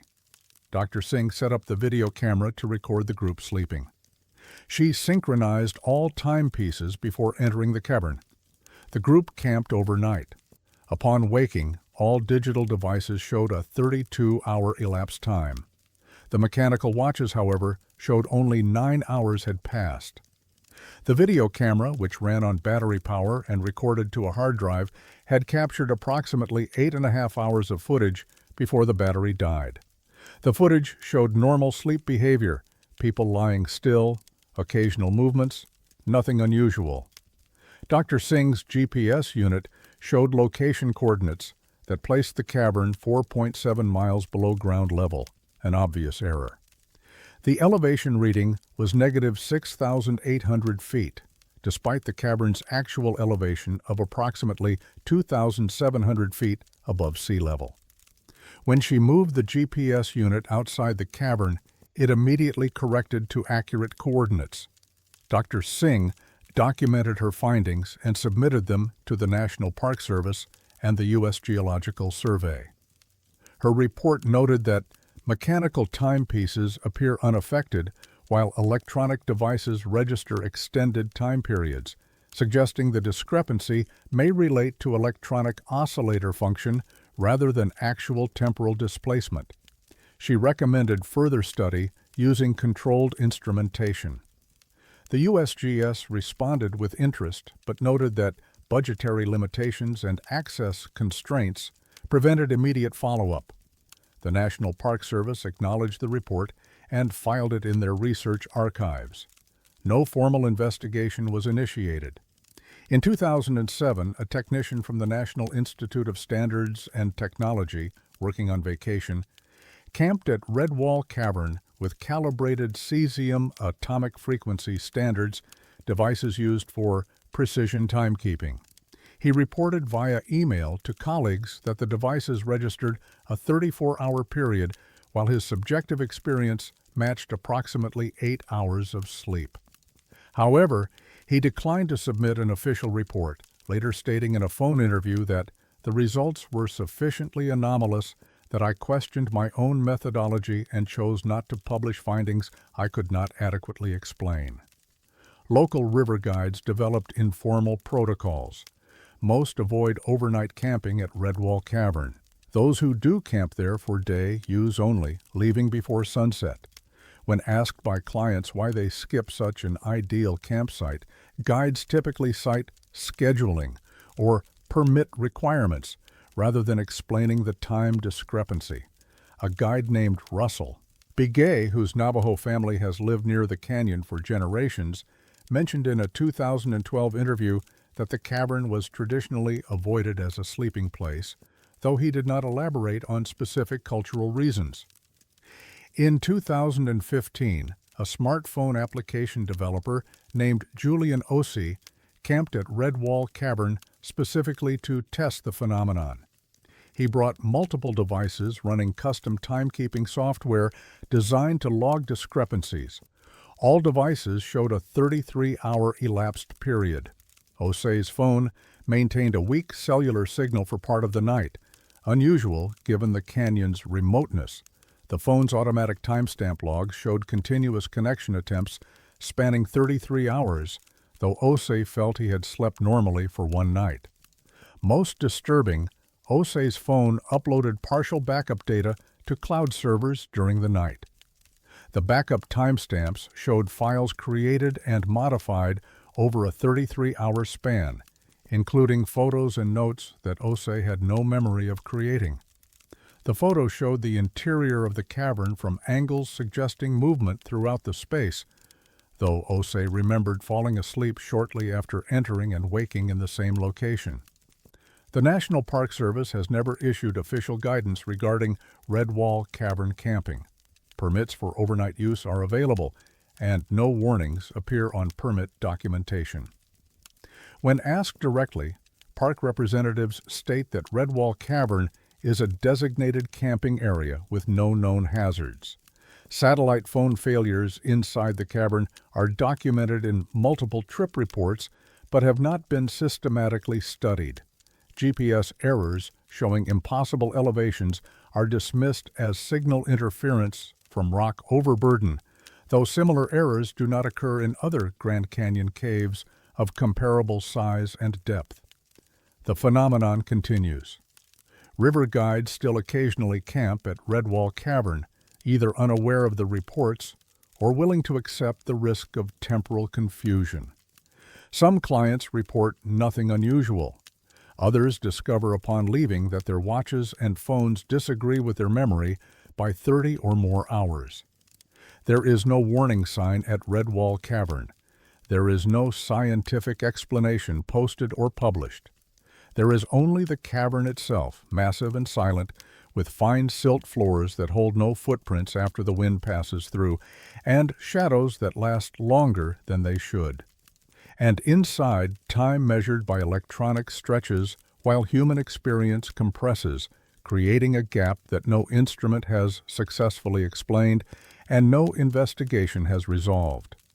The cavern offers shelter, and in exchange it takes hours that people do not remember living, leaving only the digital evidence that something happened while they slept, something that moved them through time at a rate their consciousness could not follow.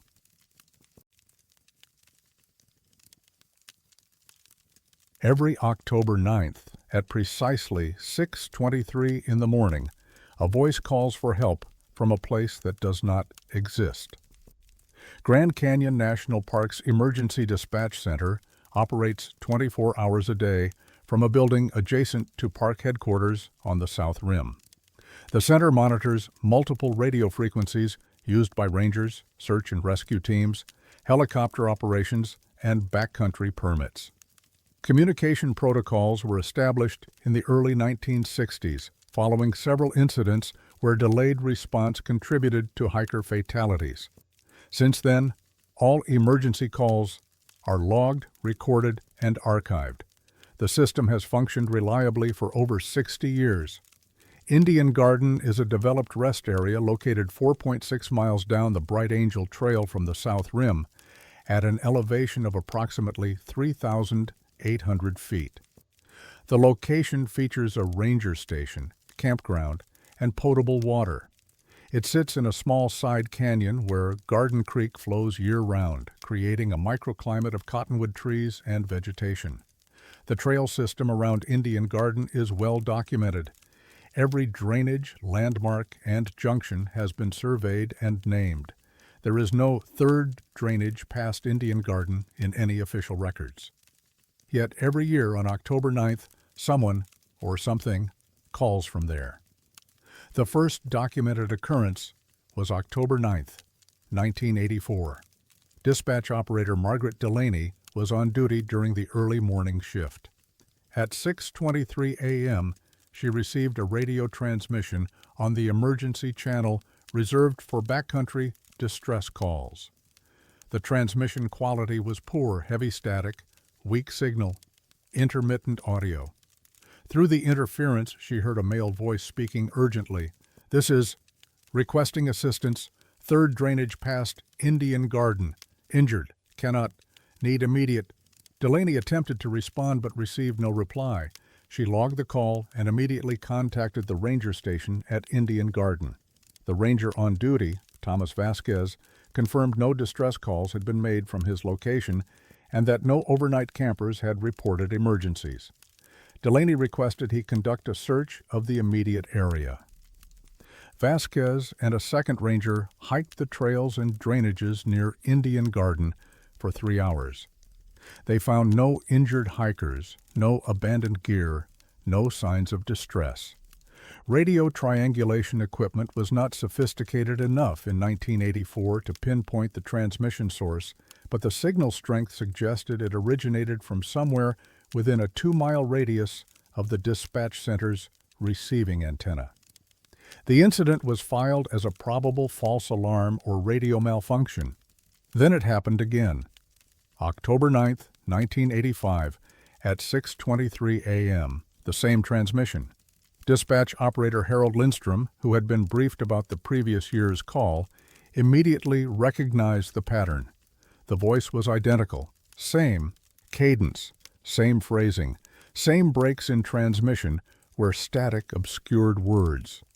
Lindstrom recorded the call and noted that the quality sounded anachronistic, like recordings from old radio equipment. This time, park officials took the matter seriously. A search and rescue team was dispatched to the Indian Garden area before dawn on October 9th, 1986.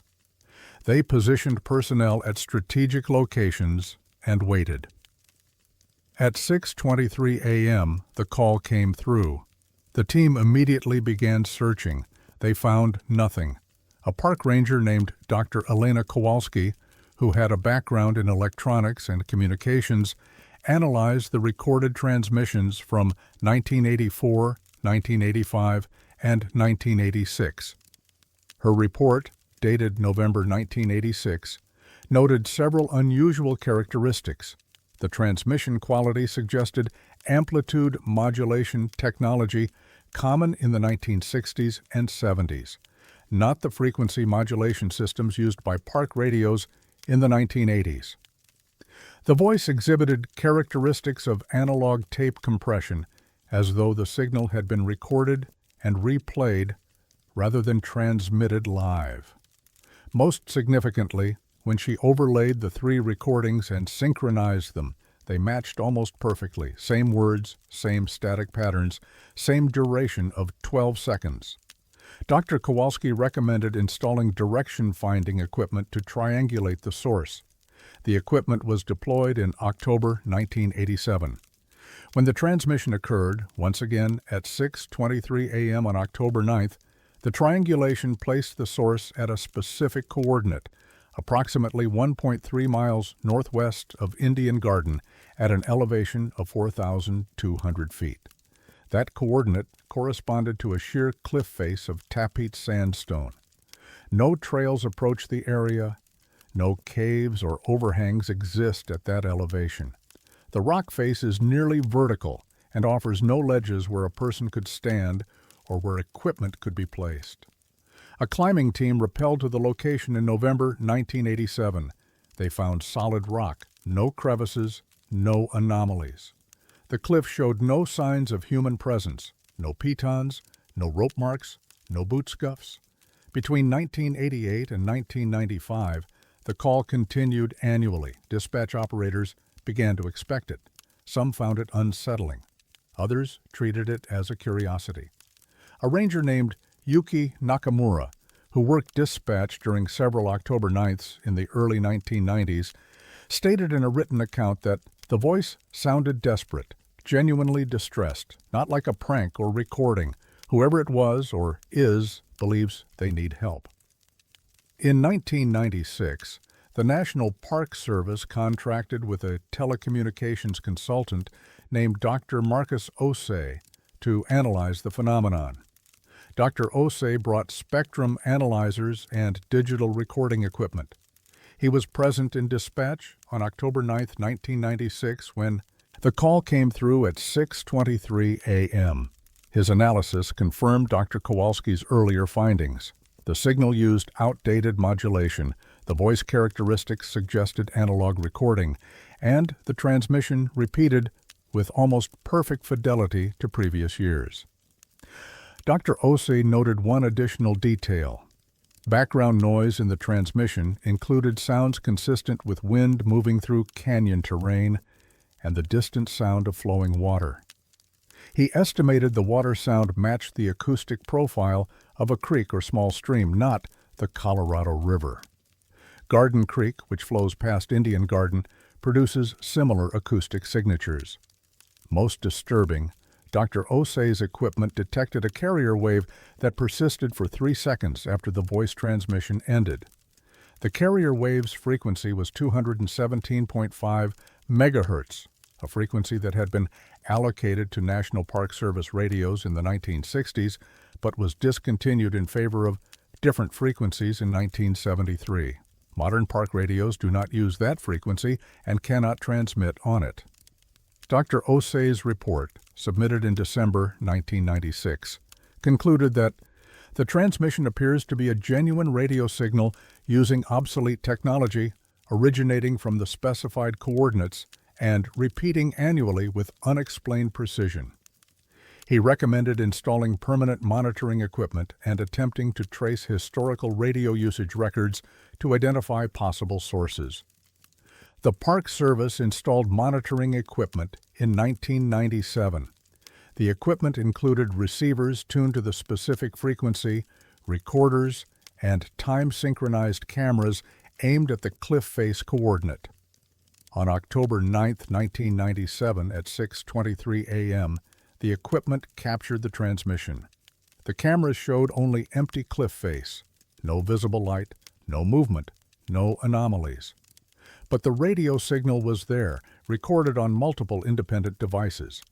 A researcher named Dr. Amara Singh obtained park records of all radio communications and emergencies from the 1960s and 70s. She cross-referenced dates, locations, and personnel. No emergency calls matching the transmission's content appeared in the records. No incidents were logged involving an injured hiker at the third drainage past Indian Garden. No disappearances or fatalities occurred on or near October 9th during that period that remained unsolved. Dr. Singh did find one potentially relevant detail. In October 1962, a solo hiker was reported missing in the Indian Garden area. The hiker, a man named William Kowalski, was last seen on October 7, 1962. A search was conducted on October 8th and 9th, but found no trace. Kowalski was declared lost and presumed dead. His body was never recovered. Dr. Singh noted that Kowalski's description matched the limited vocal characteristics audible in the transmission: male, middle-aged, likely educated based on speech patterns. However, no evidence definitively linked Kowalski to the repeating call. In 2003, digital voice analysis technology had advanced sufficiently to extract more information from the transmission. A forensic audio specialist named Julian Mbatha analyzed all available recordings. He confirmed the voice was likely male, aged between 35 and 55, and exhibited mild respiratory distress consistent with injury or exertion. Mbatha also identified what he described as temporal compression artifacts, distortions suggesting the transmission had been somehow delayed or stored before broadcast. Between 2005 and 2015, the call continued without variation.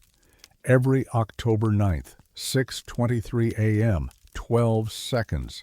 Same words, same static, same mysterious origin point on a cliff face where nothing exists. In 2016, a journalist named Patricia Bergstrom obtained permission to be present in dispatch during the transmission. She recorded the event and interviewed multiple park employees. Several rangers stated they had heard the call multiple times over their careers. None could explain it.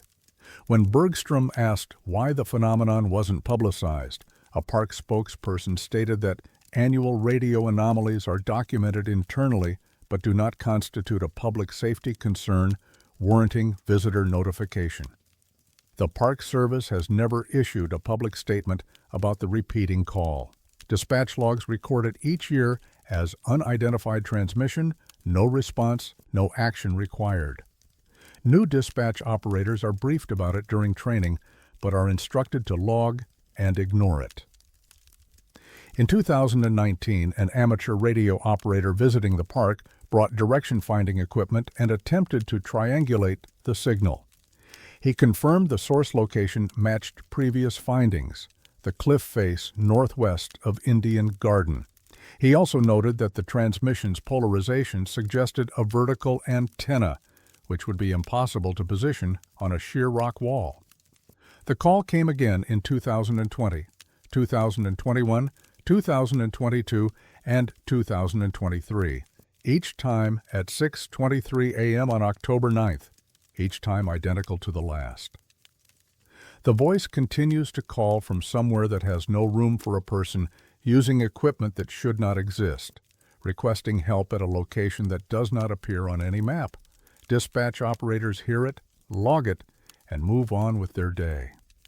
And somewhere in the canyon, or in the layered history of radio waves that may linger in stone and air longer than anyone understands, a man who may have been William Kowalski, or maybe someone else entirely, or maybe nothing but a fragment of electromagnetic memory, repeats his distress call into a void that has been listening for over 40 years but has never answered.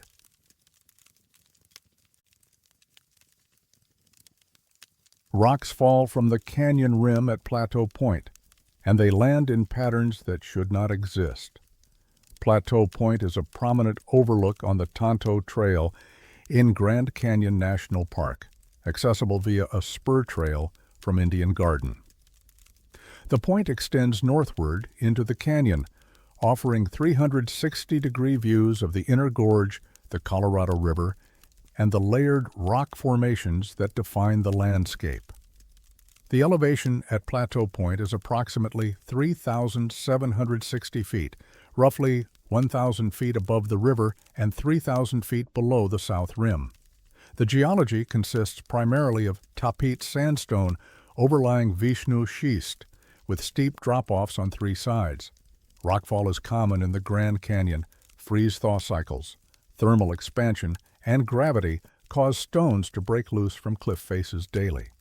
These falls are random, chaotic, governed by physics and chance, except at Plateau Point, where they are not. The first documented incident occurred on March 7, 1992. A ranger named Douglas Whitmore was conducting an early morning trail patrol, arriving at Plateau Point shortly after dawn. He found a collection of stones arranged in a hexagonal pattern on the flat area near the point's edge. The stones numbered 43, ranging from fist-sized to roughly 10 pounds each. They formed a precise hexagon approximately 6 feet in diameter, with each stone positioned at mathematically consistent intervals. The arrangement was too deliberate to be natural, yet no human footprints marked the dust around it except Whitmore's own. Whitmore photographed the formation and reported it to his supervisor, noting in his incident log that the stones appear freshly fallen based on disturbed dust and absence of weathering, but their arrangement suggests intentional placement. He examined the cliff face above, but found no obvious source point where a rockfall might have originated. The stones were Tapeats sandstone, consistent with the local geology, showing fresh fracture surfaces. Park maintenance crews removed the stones later that day. The photographs were filed in ranger station records, but generated no immediate investigation. Similar rockfalls were common. The geometric arrangement was noted as curious but not alarming. Then it happened again. September 23, 1994. A hiker named Dr. Sarah Kowalski, a mathematician from Boulder, arrived at Plateau Point at sunrise. She found stones arranged in what she immediately recognized as a Fibonacci spiral, a pattern where elements follow the mathematical sequence 1, 1, 2, 3, 5, 8, 13. The stones numbered 34, positioned in an expanding spiral roughly 8 feet across. Dr. Kowalski photographed the formation extensively and measured the distances between stones.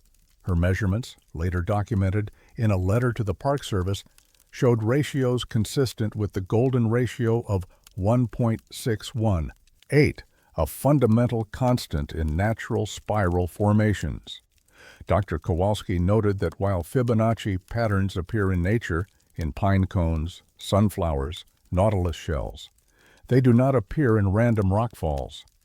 The stones would need to land with precise spacing and orientation, an impossibility given the chaotic dynamics of falling objects.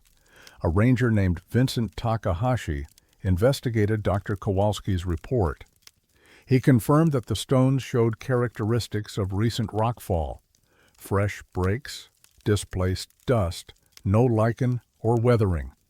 He also noted that no climbing equipment, measuring tools, or other evidence of human arrangement was present. The formation was removed by park crews on September 24th, and Takahashi's report recommended ongoing monitoring for recurrence of geometric stone arrangements. That monitoring revealed a pattern. Over the next 2 decades, Plateau Point experienced 11 documented incidents of symmetrical rockfall.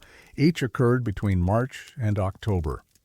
Each was discovered at dawn or shortly thereafter. Each displayed mathematical or geometric precision that defied natural explanation. June 15, 1997. 26 stones in concentric circles, diameters in a perfect 2-to-1 ratio. November 2, 1999. 38 stones forming a pentagonal star. April 9, 2003. 41 stones in a double helix pattern. August 17, 2007, 52 stones arranged along intersecting arcs that, when photographed from above, resembled a Celtic knot. Each time, rangers documented the formations. Each time, the stones were removed before most visitors could observe them. Each time, geological surveys found no mechanism that could explain the arrangements. A geologist named Dr. Elena Vasquez conducted a comprehensive study following the 2007 incident. Dr. Vasquez specialized in rockfall mechanics and had published extensively on talus formation and debris patterns. She examined photographs from multiple incidents, analyzed stone composition, and studied the cliff structures above Plateau Point. Her report, completed in January 2008, acknowledged the anomalies but struggled to explain them. She noted that while individual stones exhibit characteristics consistent with natural rockfall, fractured surfaces, trajectory-appropriate damage, source rock matches, their collective arrangement demonstrates precision inconsistent with ballistic physics. She proposed several hypotheses: unusual wind patterns that might guide falling stones, human pranksters using climbing gear to stage the formations, or measurement errors in the documentation. Each hypothesis encountered problems. Wind sufficient to arrange stones precisely would leave evidence in dust patterns and would be noted by weather stations. No climbing equipment marks had been found on cliff faces, and the formations appeared at times when no overnight campers were permitted at Plateau Point. Photographic documentation from multiple independent sources confirmed the precision of arrangements. Dr. Vasquez's report concluded with a recommendation for video surveillance. The Park Service declined, citing budget constraints and low priority given that the formations posed no safety hazard. Rangers who worked the Plateau Point area developed their own theories. A ranger named Marcus Lindstrom, who discovered the 2003 double helix, stated in an interview that it felt like someone was leaving messages or demonstrations, but I don't know who or why. Another ranger, Patricia Osei, who found the 2007 Celtic knot pattern, described the experience as unsettling, not because the stones were threatening, but because something was clearly organizing them with intelligence and intent. In 2011, an astrophysicist named Dr. Kenji Nakamura visited Plateau Point after reading about the phenomena online. Dr. Nakamura had studied pattern formation in natural systems and was skeptical of paranormal explanations. He camped overnight at Indian Garden on May 14, 2011, intending to hike to Plateau Point before dawn to observe whether a rockfall occurred. Park regulations prohibited overnight camping at Plateau Point itself, but Dr. Nakamura obtained permission to arrive at first light. He reached the point at 5:47 a.m. on May 15th. No stones were arranged. He waited for 2 hours, observing the cliff faces and listening for rockfall. Nothing occurred. At 8:15 a.m., he left to return to Indian Garden. He met a ranger ascending the trail who asked if he had seen the stone formation at the point. Dr. Nakamura returned immediately. In the approximately 12 minutes he had been absent, 31 stones had arranged themselves in a perfect logarithmic spiral at the exact center of the overlook. Dr. Nakamura had heard no rockfall. The morning was calm with minimal wind. He photographed the formation and searched the area thoroughly for any explanation. He found none. In a published paper later that year, he wrote that the formation appeared during a brief window when no observer was present, suggesting either remarkable coincidence or a phenomenon sensitive to observation. The Park Service's response to the incidents evolved over time. Early reports were filed as curiosities. By the mid-2000s, a protocol had been established. Photograph the formation, document stone count and arrangement, remove stones before 8 a.m. when day hikers typically arrive, file report without public announcement. An internal memo from 2013, obtained through Freedom of Information Act requests, stated that recurring geometric rockfall at Plateau Point represents an unexplained phenomenon that does not pose visitor safety concerns but may generate unwanted speculation if publicized. The memo recommended continued quiet documentation and removal. No scientific explanation has been established. Proposals for continuous monitoring, motion-activated cameras, seismographs, time-lapse photography have been repeatedly rejected or defunded. A researcher named Dr. Amara Singh proposed in 2016 to install equipment at Plateau Point for a 6-month observation period. The proposal was denied by Park Administration, citing resource allocation, priorities, and potential impacts to wilderness character. The formations continue. In May 2018, a ranger found 47 stones arranged in a complex pattern resembling a mandala. The stones were removed by 9 a.m. In October 2021, a maintenance worker discovered 29 stones in a formation that a visiting mathematician identified as a truncated icosahedron, a three-dimensional pattern rendered in 2 dimensions on the ground. Current park staff received no specific training about the Plateau Point formations. Long-term rangers know about them informally and mention them quietly to newer colleagues. Visitors who ask why stones are sometimes cordoned off at Plateau Point are told about rockfall hazards or trail maintenance. The geometric nature of the fallen stones is not discussed. Hikers continue to reach Plateau Point daily during peak season. They photograph the canyon views, rest in the shade, and return down the trail unaware that beneath their feet, removed before they arrived, stones have been landing in patterns that mathematicians recognize but geologists cannot explain. The cliff faces above remain unchanged, fracturing and releasing rock as they have for millions of years. But at Plateau Point, something shapes what falls. Something arranges chaos into order. And every formation, before the sun rises high enough to illuminate the inner gorge fully, is taken apart by park crews and scattered back into randomness, leaving only photographs in administrative files and the quiet knowledge among rangers that rocks at Plateau Point do not fall the way rocks should fall anywhere else.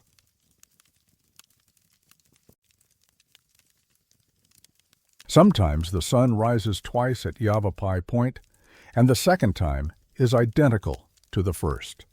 Yavapai Point sits on the south rim of Grand Canyon National Park, approximately 1 mile east of Grand Canyon Village. The viewpoint offers unobstructed eastern views, making it one of the most popular locations for watching sunrise over the canyon. The Yavapai Geology Museum, built in 1928, provides educational displays about the canyon's formation and stratigraphy. The point attracts photographers, hikers, and tourists who arrive in darkness to witness first light touching the canyon's layered walls. On average, between 50 and 200 people gather there on any given morning during peak season. The terrain consists of Kaibab limestone at the rim, with the view extending across the entire eastern canyon to Desert View and beyond. Sunrise times vary throughout the year, but the phenomenon occurs regardless of season. It happens without warning, without pattern, and without explanation. The earliest documented report came from a photographer named Gregory Martinez in April 2003. Martinez, a professional landscape photographer from Sedona, had been shooting sunrise at Yavapai Point for over a decade. On the morning of April 17, 2003, he arrived at the viewpoint at 5:45 a.m., set up his tripod, and began shooting as the sky lightened. At 6:21 a.m., as the sun's upper edge appeared above the horizon, Martinez experienced what he later described as a skip in reality. The sunrise appeared to pause, then repeat itself. The light shifted backward, dimming slightly, then progressed forward again through the exact same sequence. Clouds that had been drifting left resumed their earlier position and drifted left again. The entire event lasted what Martinez estimated as 12 to 14 seconds. Martinez assumed he had experienced a momentary lapse in attention or a visual artifact from staring at bright light. He continued photographing. When he reviewed his images later, he found a sequence that troubled him. 7 consecutive frames showing identical cloud positions, light angles, and shadow patterns, despite being taken at 3-second intervals. The metadata confirmed the timestamps were progressive: 6:21 and 6 seconds, 6:21 and 9 seconds, 6:21 and 12 seconds, but the images were visually identical. Martinez filed no report. He assumed equipment malfunction, though his camera had never behaved that way before or since. In August 2005, a hiker named Dr. Sarah Lindstrom reported a similar experience to a ranger at Yavapai Point. Dr. Lindstrom, a cognitive psychologist from Portland, had been watching sunrise when she noticed the light reversing briefly, as though someone had rewound the sky by 15 seconds. She described watching a raven fly across her field of view, then watching the same raven fly the same path again from the same starting position. Dr. Lindstrom checked her watch, which showed continuous progression. She felt alert and well hydrated. She told the ranger she was concerned she might be experiencing a neurological event. The ranger, Patricia Kowalski, noted the report, but offered reassurance that altitude and early morning disorientation sometimes caused perceptual anomalies. Dr. Lindstrom accepted this explanation and continued her visit without incident. Ranger Kowalski filed a brief note in her daily log. Visitor reported visual distortion during sunrise, no medical intervention required.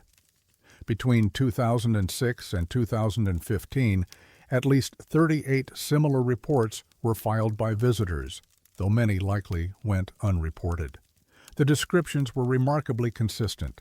A brief period during sunrise where light and movement appeared to reverse, then replay identically. Duration estimates ranged from 10 to 17 seconds. Witnesses included photographers, casual tourists, rangers, and geological researchers. Some reported the phenomenon once. Others, who regularly watched sunrise at Yavapai Point, reported experiencing it multiple times over years. A park ranger named Vincent Takahashi experienced it personally in March 2009. Takahashi had worked at Grand Canyon for 14 years and watched hundreds of sunrises. On March 12, 2009, while conducting a routine dawn patrol, he observed what he described in his report as temporal loop in atmospheric conditions. He noted that a cloud formation appeared to reset to a previous configuration and drift through the same pattern again. He documented the time, 6:34 a.m., and described the experience as visually clear and distinct, not attributable to tiredness or perception error. Takahashi's report reached the desk of Chief Ranger Douglas Whitmore, who began collecting previous visitor reports and ranger observations. Whitmore identified a pattern. The phenomenon occurred exclusively during sunrise, exclusively at Yavapai Point, and always involved a repetition of 12 to 16 seconds of visual progression. No other time of day showed similar effects. No other viewpoint along the rim had comparable reports. Whitmore contacted Dr. Elena Vasquez, an atmospheric physicist at Northern Arizona University, and described the reports. Dr. Vasquez visited Yavapai Point multiple times between June and September 2010. She witnessed nothing unusual, but agreed the consistency of witness accounts warranted attention. She suggested installing time-lapse photography equipment to capture objective data. The National Park Service approved a limited study. In October 2010, a weather-resistant camera with precise time-stamping capability was installed on a pole near the Yavapai Point overlook. The camera captured one frame every 3 seconds throughout each sunrise, creating a continuous record of atmospheric and light conditions. The camera operated for 18 months without capturing any anomalies. Sunrises progressed normally. Light advanced, clouds moved, shadows shifted. In April 2012, funding ended and the equipment was removed. The study was quietly closed without findings, yet reports continued. A tour guide named Marcus Ose reported the phenomenon in May 2013. A geology professor named Dr. Kenji Nakamura reported it in November 2014. Each description matched previous accounts, a brief reversal, an exact replay, then normal progression. In 2016, an amateur photographer named Julian Bergstrom decided to document sunrise at Yavapai Point every morning for a month. Bergstrom, a retired engineer from Flagstaff, set up a high-quality digital camera with intervalometer, a device that automatically captured images at precise intervals. He programmed the camera to shoot every 2 seconds from 30 minutes before sunrise until 30 minutes after. On the morning of September 7, 2016, Bergstrom's camera recorded the anomaly. The footage shows normal sunrise progression, gradual lightening, the sun's edge appearing, shadows shortening. Then, at timestamp 6:17 and 42 seconds, the image changes. The light dims slightly. Clouds that had been in mid-drift return to positions they occupied approximately 13 seconds earlier. A bird visible in flight disappears, then reappears in its previous location and flies the same path again. The sequence repeats exactly for 14 seconds, then continues forward normally. Bergstrom reviewed the footage multiple times. The camera's internal clock showed no irregularities. The timestamps progressed without skipping or repeating. The battery level, temperature sensors, and all diagnostic data indicated normal function. Yet the visual content showed an impossible repetition. Bergstrom submitted the footage to the National Park Service on September 10, 2016, along with a detailed technical description of his equipment and methodology. He requested scientific analysis. The Park Service responded on September 23 with a letter acknowledging receipt and stating that the footage has been forwarded to appropriate specialists for technical review. Bergstrom requested updates in October, November, and December. Each time he was told the analysis was ongoing. In January 2017, Bergstrom received a letter stating that, upon expert examination, the footage exhibits characteristics consistent with equipment malfunction, specifically irregular frame capture timing, creating the appearance of repeated sequences. The letter thanked him for his submission and returned his storage device with the footage deleted. Bergstrom had made backup copies. He shared the footage with colleagues, posted it online, and contacted media outlets. The footage circulated briefly before being removed from major platforms following copyright claims filed by the National Park Service, which asserted that footage captured within park boundaries was subject to federal image use restrictions. A technical analyst named Dr. Amara Singh examined Bergstrom's backup footage independently. Dr. Singh specialized in digital forensics and time series analysis. Her report, published in a small technical journal in 2018, confirmed that the footage shows no evidence of manipulation, editing, or timing errors, and that the repetition appears in the recorded visual content, not in the recording mechanism. Dr. Singh attempted to visit Yavapai Point with her own equipment in March 2018.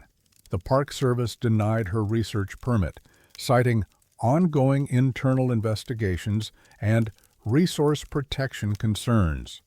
No internal investigations have been publicly released. Freedom of Information Act requests filed between 2017 and 2020 returned minimal documentation. Visitor reports, ranger logs, and Bergstrom's original submission letter. Technical analyses, if they exist, remain classified or were never conducted. Witnesses continue to report the phenomenon. In October 2019, a visitor from Germany described it to rangers. In June 2021, a wildlife biologist mentioned it in a trip report. Each account describes the same experience. Sunrise at Yavapai Point occasionally replays a brief segment of itself perfectly and inexplicably. The Park Service has issued no warnings, no explanations, no public acknowledgement beyond standard reassurances about perceptual effects at high altitude.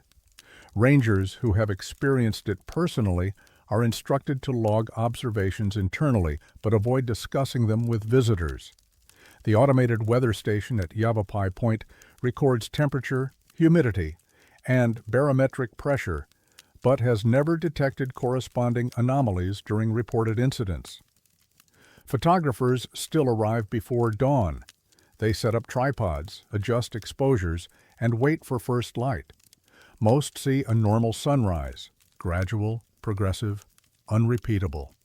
But some, on mornings determined by no pattern anyone has identified, watch the sun emerge, then watch it emerge again, exactly as before, as though the canyon itself holds a brief recording of dawn, and occasionally plays it back for reasons no instrument has measured and no theory has explained. And when they mention it to others, they are told about altitude and fatigue and the tricks that light plays on human eyes and their cameras, if they captured anything, will show only what cameras are expected to show: a sunrise, singular and unremarkable, in a place where time is supposed to move in only one direction.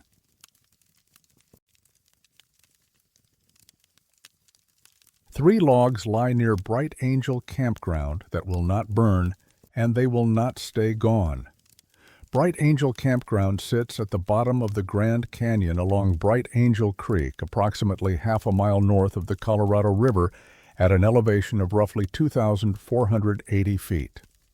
The campground was established in the early 1930s to serve hikers descending the Bright Angel and North Kaibab trails. It offers 33 designated campsites with access to potable water, composting toilets, and a ranger station. Cottonwood trees provide shade along the creek, and the area remains one of the most heavily used backcountry camping locations in the national park system, hosting thousands of overnight visitors annually.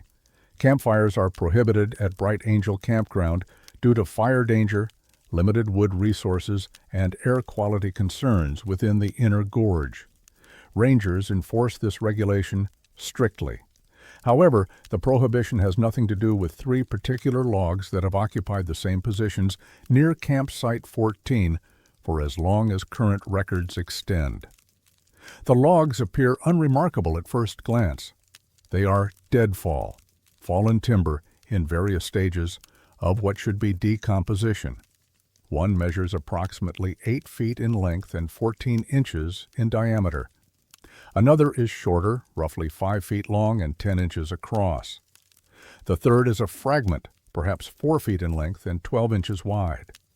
They lie in a loose cluster, approximately 20 yards from the designated campsite boundary, partially obscured by brush and scattered river rock. Their resistance to fire was first formally documented in May 1978, though ranger journals suggest awareness of the anomaly predates that record by decades. On May 12, 1978, a group of college students from Flagstaff camped at Site 14. Despite posted regulations, they built a small fire using gathered wood. A ranger named Douglas Whitmore discovered the violation during an evening patrol. The students had used 2 of the 3 logs as the base of their fire structure, surrounding them with smaller kindling and branches. Whitmore noted that while the kindling had burned vigorously, the 2 larger logs showed no signs of combustion, no char marks, no heat discoloration. The bark remained intact.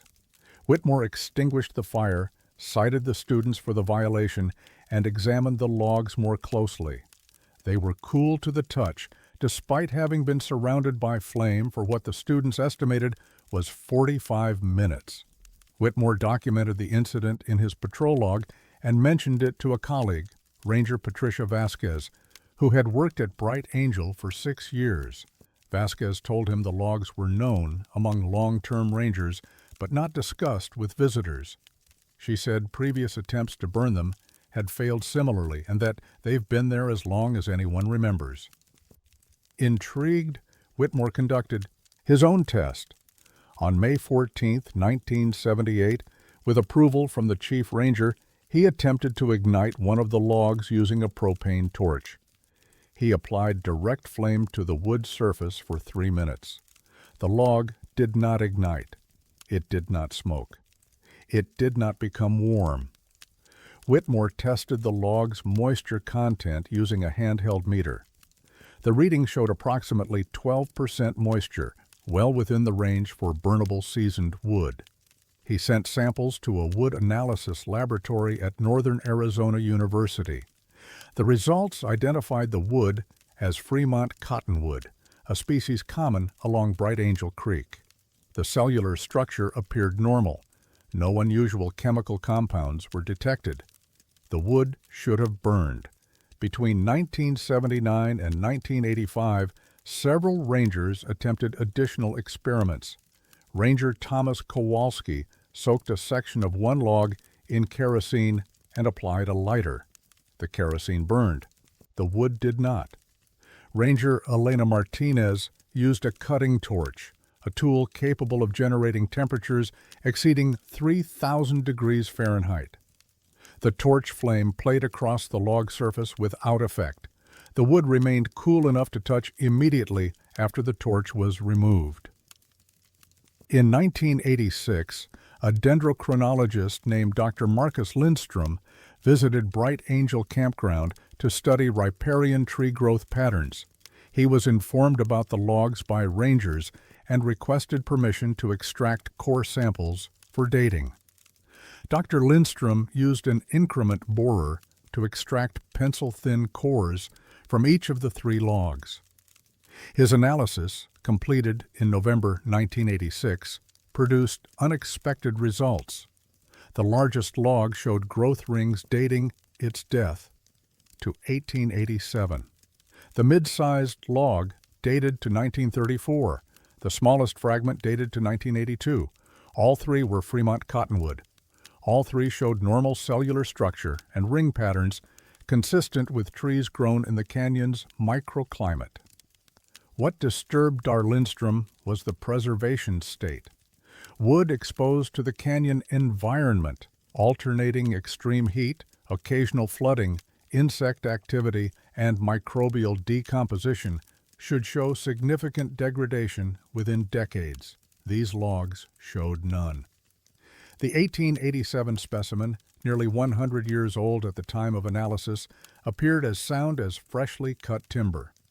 Dr. Lindstrom noted in his report that the absence of decay, particularly given the age of the specimens and environmental exposure, defies standard wood decomposition models. He recommended further study by material scientists and biochemists. That study never occurred. The National Park Service acknowledged Lindstrom's findings but took no additional action. A memo from the Regional Resource Management Office stated that unusual wood preservation, while scientifically interesting, does not constitute a management priority requiring resource allocation. The SMS logs remained at Bright Angel Campground. Rangers continued to mention them informally, and occasional campers attempted to use them for fires despite regulations, always with the same result. The wood would not burn. In 1993, a maintenance crew was tasked with clearing deadfall from around the campsites. A crew member named Vincent Takahashi attempted to remove the 3 logs using a truck and chain. The logs were heavy, but not impossibly so. Takahashi loaded all 3 onto the truck bed and transported them approximately 2 miles up the North Kaibab Trail to a designated debris disposal area. The following morning, Ranger Harold M. Botha conducted a routine inspection of Bright Angel Campground. He found all 3 logs back in their original positions near Campsite 14. He radioed Takahashi, who confirmed he had removed and deposited them at the disposal site the previous afternoon. Mbatha and Takahashi returned to the disposal area. The logs were not there. They searched the trail between the disposal site and the campground. No drag marks, no tire tracks indicating a vehicle had passed. The logs had somehow returned to the campground overnight, along a trail that required hikers to descend 4,000 vertical feet over 14 miles. Takahashi attempted removal twice more over the following weeks, each time transporting the logs to different locations, once to the rim, once to a storage area near Phantom Ranch. Each time, the logs reappeared at Campsite 14 by the next morning. After the 3rd occurrence, Takahashi filed a formal incident report. The report was reviewed by Chief Ranger Dr. Sarah Osei, who decided that further removal attempts serve no useful purpose and may constitute waste of staff resources. The logs were left in place. A forest ecologist named Kenji Nakamura learned of the logs in 2004 and requested permission to conduct comprehensive testing. Dr. Nakamura proposed radiocarbon dating, spectroscopic analysis, electron microscopy, and controlled combustion experiments using specialized equipment. The Park Service approved limited testing. Dr. Nakamura visited in June 2004 with a team of graduate students. They collected samples, photographed the logs extensively, and documented their position via GPS coordinates. Radiocarbon dating confirmed Dr. Lindstrom's earlier dendrochronological findings. Spectroscopic analysis found no unusual elements or compounds. Electron microscopy showed normal cellular structure. Dr. Nakamura attempted to ignite wood shavings in a controlled environment using pure oxygen and sustained heat. The shavings would not burn. Dr. Nakamura's final report, submitted in March 2005, concluded that the wood exhibits properties inconsistent with known combustion chemistry and that the mechanism preventing ignition cannot be identified using current analytical methods. He suggested the logs might be useful for materials science research, but acknowledged that removal and transport difficulties, as reported by park staff, complicate further study. Between 2006 and 2015, the logs attracted occasional attention from visitors who heard about them through online forums or word of mouth. Several attempted to ignite them using various methods: cigarette lighters, magnesium fire starters, chemical accelerants. None succeeded. In 2012, a film crew from a paranormal investigation show requested permission to feature the logs in an episode. The Park Service denied the request, stating that the area is managed as wilderness and commercial filming permits are not issued for speculative phenomena. A biochemist named Dr. Amara Singh conducted unauthorized tests in 2017. Dr. Singh, visiting the canyon on vacation, brought thermographic equipment and measured the log's surface temperature while applying flame. The thermographic camera showed ambient temperature, approximately 75 degrees Fahrenheit, with no increase during flame application, even when surrounding materials exceeded 500 degrees. Dr. Singh attempted to publish her findings, but could not obtain peer review acceptance without controlled laboratory conditions and repeatable results. Her data exists only in unpublished form on academic preprint servers. Rangers who work at Bright Angel Campground now mention the logs during orientation, but are instructed to treat them as a curiosity, not a mystery. Campers occasionally ask about them. Rangers respond that the wood is protected as part of the natural environment and should not be disturbed. The logs lie where they have always lain, near Campsite 14, among the cottonwoods and willows that grow and die and decay as wood should. They do not burn, they do not rot, they do not stay removed when taken away. And every morning, rangers pass them during patrols, and every evening, campers walk past them toward their sites, and the logs remain, 3 pieces of wood that broke all the rules about what wood does, lying in permanent violation of physics and biology in a place where thousands sleep each year, unaware that beneath the ordinary surface of dead timber, something fundamental about matter and combustion has been suspended for reasons no science has identified and no removal has resolved.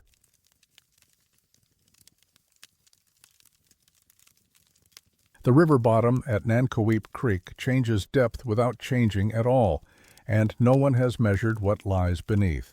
Nankoweap Creek enters the Colorado River at approximately River Mile 52 in a remote section of Marble Canyon within Grand Canyon National Park. The confluence sits in an area of dramatic geological transition where the river cuts through Precambrian rock formations over 1 billion years old. The canyon walls rise nearly 3,000 feet above the water, and the creek descends through a steep drainage from the north rim. Archaeological sites above the confluence, including ancient granaries built by ancestral Puebloan people, indicate the area has been significant for millennia. The river corridor is accessible only by foot via the challenging Nankoweap Trail or by river rafting. Few people visit annually.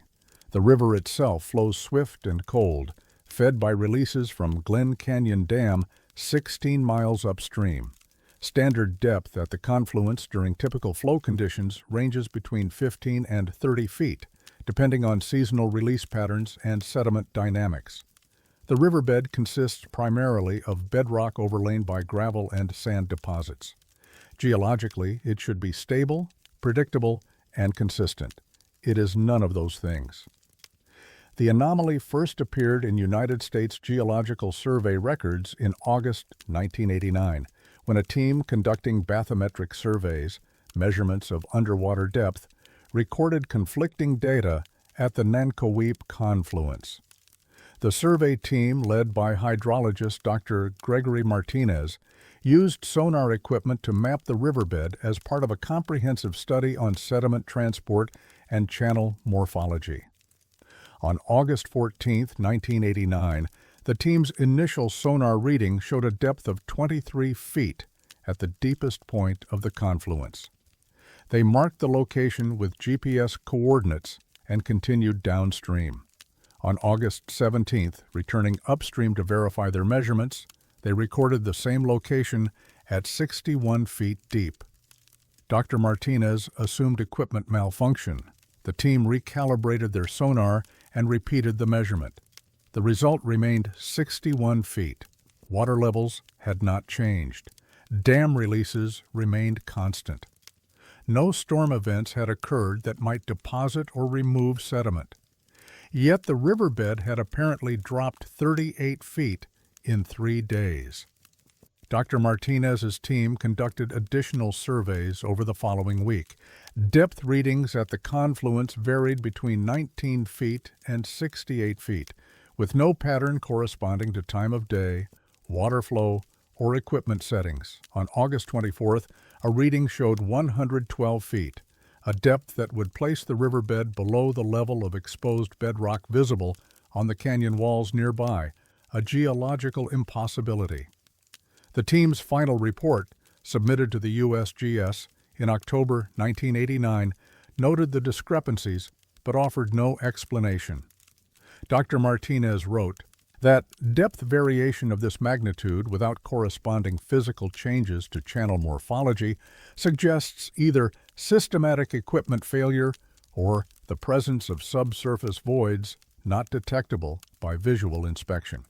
He recommended follow-up investigation with alternative measurement technologies. That investigation occurred in May 1991. A second USGS team, led by geologist Dr. Elena Kowalski, brought multiple sonar systems, ground-penetrating radar adapted for underwater use, and sediment coring equipment.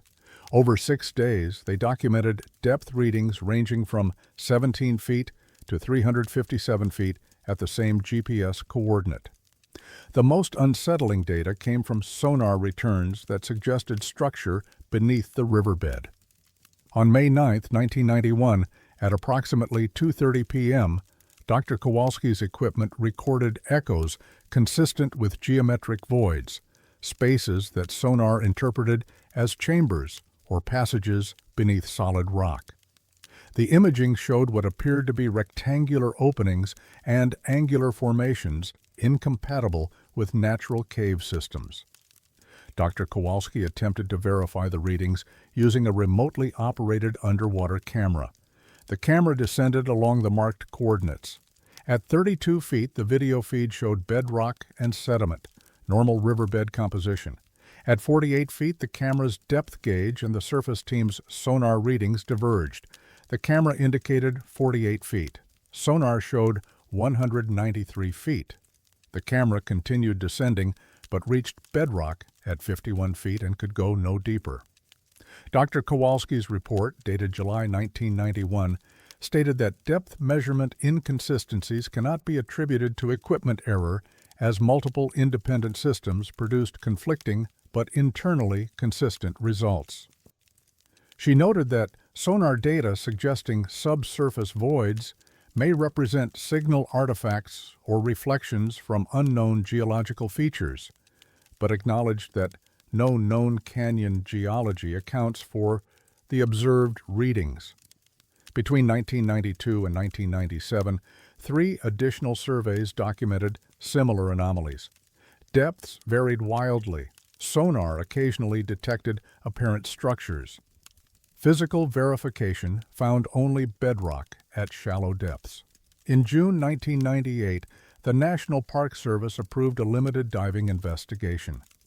2 certified cave divers, Marcus Lindstrom and Patricia Osei, volunteered to explore the confluence area using technical diving equipment. Both had extensive experience in challenging underwater environments. On June 12, 1998, Lindstrom descended to 35 feet. He reported via underwater communication that the visibility was poor, but the bottom appeared to be standard riverbed. At 37 feet, he reported feeling disoriented. His depth gauge read 37 feet. Surface sonar showed him at 214 feet. Lindstrom surfaced immediately, reporting vertigo and a sense that the water pressure felt wrong, like I was deeper than the gauge indicated. Osei attempted a dive the following day. She descended to 30 feet without incident. At 32 feet, she reported experiencing temporal distortion. Her dive computer showed 2 minutes of elapsed bottom time, but her subjective experience suggested she had been underwater for 15 to 20 minutes. Surface team members confirmed only 2 minutes had passed. Osei surfaced and declined further attempts. Both divers described the experience as profoundly unsettling. Lindstrom stated in a written report that the riverbed felt unstable, not physically but perceptually, as though depth had become unreliable. Osei wrote that, "I could not trust my instruments or my senses, which is incompatible with safe diving." Diving investigations were discontinued. A Park Service memo dated June 25, 1998, stated that, given the risks associated with deep river diving and the lack of clear objectives, further underwater exploration at Nankoweap Confluence is not authorized. Sonar surveys continued sporadically. In 2003, a research team from Northern Arizona University recorded a depth of 402 feet, deeper than the river's elevation relative to sea level should allow. In 2009, a survey found consistent readings of 18 feet across multiple days with no variation, suggesting the anomaly had ceased. Then, in 2011, readings varied by 273 feet between consecutive measurements taken 4 hours apart. Dr. Kenji Nakamura, a geophysicist specializing in subsurface imaging, reviewed all available data in 2014. Dr. Nakamura noted that the depth variations showed no correlation with any known physical variables. Not water temperature, not sediment load, not time of day, not season, not lunar phase. He wrote that the data suggests either a fundamental failure of measurement technology when applied to this specific location, or the presence of a geological feature that interacts with sonar in unprecedented ways. Dr. Nakamura proposed that subsurface voids might exist in Precambrian rock formations, and that these voids might create acoustic anomalies. However, ground-penetrating radar surveys conducted from the riverbank in 2015 found no evidence of caves, chambers, or voids beneath the confluence. An alternative theory emerged from Dr. Amara Singh, a physicist who studied the data independently. Dr. Singh suggested that localized gravitational anomalies or magnetic field variations might affect instrument calibration. She noted that depth measuring sonar relies on sound wave propagation, which can be influenced by water density, temperature gradients, and dissolved minerals. But Dr. Singh acknowledged that no combination of environmental factors explains variation of 300-plus feet in stable conditions.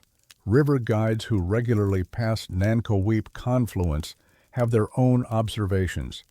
A guide named Vincent Takahashi, who has run the Colorado River for 23 years, stated in a 2017 interview that the water feels different there, heavier somehow, and boats handle strangely even in calm conditions. Another guide, Dr. Sarah Mbatha, mentioned that Some clients report brief disorientation when we camp near the confluence, like a moment of vertigo or lost time, but it passes quickly. The USGS no longer conducts regular surveys at Nankoweap. Budget constraints and the lack of practical management implications have deprioritized the site. The most recent official measurement, taken in 2022 as part of a broader river corridor assessment, recorded a depth of 29 feet, a plausible, unremarkable number that appeared in reports without comment or context about the location's history. No explanations have been formally published. Internal agency documents refer to measurement uncertainties and site-specific calibration challenges. When asked directly, USGS representatives state that depth variations likely result from complex sediment dynamics and equipment limitations in challenging field conditions. The river flows past Nankoweap Creek as it has for millions of years, carrying silt and water toward Lake Mead. The surface appears constant. Rafters float through, unaware that beneath their boats, instruments cannot agree on how far down the bottom lies. And somewhere in the archived data files of government surveys, hundreds of measurements describe a riverbed that shifts between the shallow and the impossible, between bedrock you can touch and voids that instruments insist are there but cannot be reached.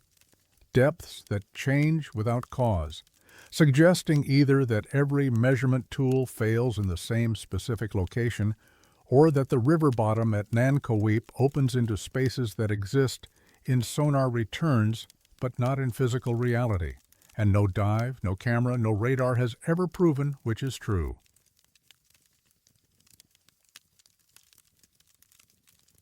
Twice a year, a shadow crosses the Grand Canyon that casts itself from nothing anyone can see.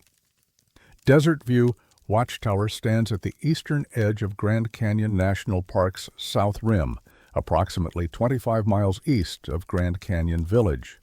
The 70-foot stone structure was designed by architect Mary Coulter and completed in 1932, built to resemble ancient Puebloan watchtowers while serving as an observation platform for tourists. The tower offers panoramic views extending from the Painted Desert to the east, across the canyon's expanse to the north, and along the south rim to the west. On clear days, visibility exceeds 100 miles. The elevation at Desert View is 7,438 feet, making it one of the highest accessible points on the south rim.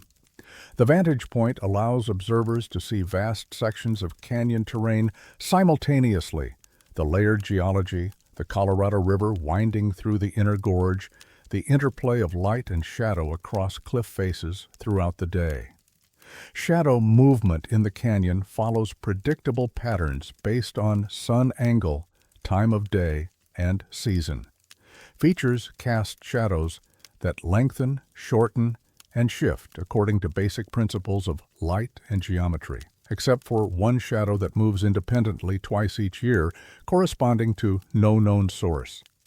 The phenomenon was first formally documented on March 21, 1968, by a park ranger named Douglas Whitmore. Whitmore was stationed at Desert View and spent considerable time in the watchtower observing weather patterns and visitor behavior. On the morning of the spring equinox, he noticed an unusual shadow on the canyon floor approximately 3 miles north of his position. The shadow appeared as a distinct dark band roughly 200 feet wide and half a mile long, oriented northeast to southwest. What caught Whitmore's attention was its movement. The shadow was traveling from west to east across the canyon floor at a steady, visible pace, approximately the speed of a walking person when scaled to the distance. Whitmore checked the sky for clouds or aircraft that might cast such a shadow. The sky was clear. No planes were visible or audible. Whitmore observed the shadow for 43 minutes, during which time it traversed approximately 12 miles of canyon terrain before fading near the eastern wall. He documented the observation in his daily log and mentioned it to colleagues who had no explanation. 6 months later, on September 21st, 1968, the autumn equinox, Whitmore observed the same phenomenon. The shadow appeared at approximately the same location and time of day, moved at the same speed in the same direction, and lasted the same duration. This time, Whitmore brought binoculars and scanned the sky methodically. He saw nothing that could cast the shadow. Over the following years, Whitmore observed the shadow on every equinox when weather permitted. He photographed it, timed it, and mapped its path. The consistency was absolute. March 21st and September 21st, weather permitting, between approximately 9:15 a.m. and 10 a.m., moving west to east, 43 minutes duration, 17 miles per hour, average speed. Other rangers and visitors began reporting the same observation. In March 1971, a tourist named Dr. Sarah Martinez, a physicist from Los Alamos, witnessed the shadow and brought it to the attention of park officials. Dr. Martinez had training in optical phenomena and atmospheric science. She stated in a written account that the shadow displayed characteristics inconsistent with cloud projection, aircraft shadow, or atmospheric refraction, and that the absence of a visible source object warrants scientific investigation. In September 1972, a photographer named Vincent Kowalski captured the shadow on film using telescopic lenses. His photographs, taken from the watchtower, clearly showed a dark band moving across illuminated canyon terrain. Kowalski also photographed the sky above the shadow's path simultaneously. The sky was empty. The National Park Service forwarded these reports to the United States Geological Survey and the National Weather Service. Neither agency could provide an explanation. The Weather Service noted that atmospheric conditions on the observed dates showed no anomalies. The USGS stated that the shadow's movement was inconsistent with any geological feature or known optical effect. In early 1973, the Department of Defense became involved. Documents declassified in 2008 reveal that an Air Force technical intelligence team visited Grand Canyon in February 1973 to prepare for observation of the upcoming March equinox event. The team, designated Project Canyon Shade, included meteorologists, optical physicists, and radar specialists. They installed monitoring equipment at Desert View, including infrared cameras, spectrometers, and ground-based radar units. On March 21, 1973, the shadow appeared as expected. The infrared cameras detected it as a cold zone, an area registering approximately 18 degrees Fahrenheit cooler than surrounding terrain, despite receiving identical solar exposure. The temperature difference moved with the shadow. Radar detected no airborne objects. Spectrometric analysis found no atmospheric particulates or chemical signatures that might explain light absorption. The Air Force team's final report, submitted in May 1973, remains partially classified. The declassified portions confirm the shadow's existence and characteristics, but offer no conclusion about its cause. The report states that the phenomenon represents a measurable, repeating event, with thermal and optical signatures inconsistent with known atmospheric or artificial sources. A section titled Theoretical Analysis is entirely redacted. The report's final recommendation, also partially redacted, suggests ongoing monitoring and notes that the phenomenon does not appear to represent a threat to national security or public safety. Project Canyon Shade was quietly closed. Between 1974 and 1998, the shadow continued to appear on schedule. Park rangers documented it routinely. Some visitors witnessed it and filed reports.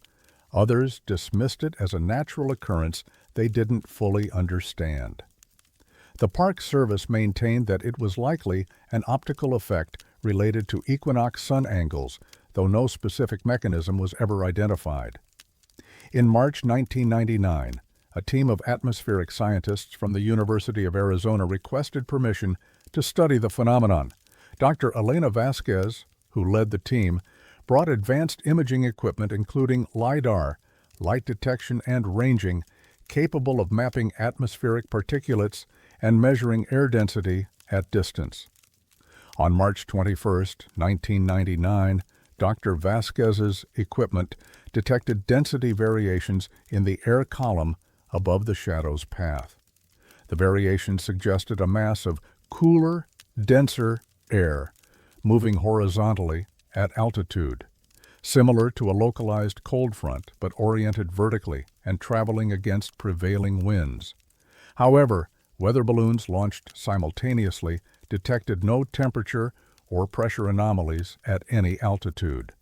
Dr. Vasquez's preliminary report noted that LIDAR data and meteorological data are mutually contradictory, and that either the LIDAR is detecting an artifact of signal processing or atmospheric conditions at the site defy standard measurement.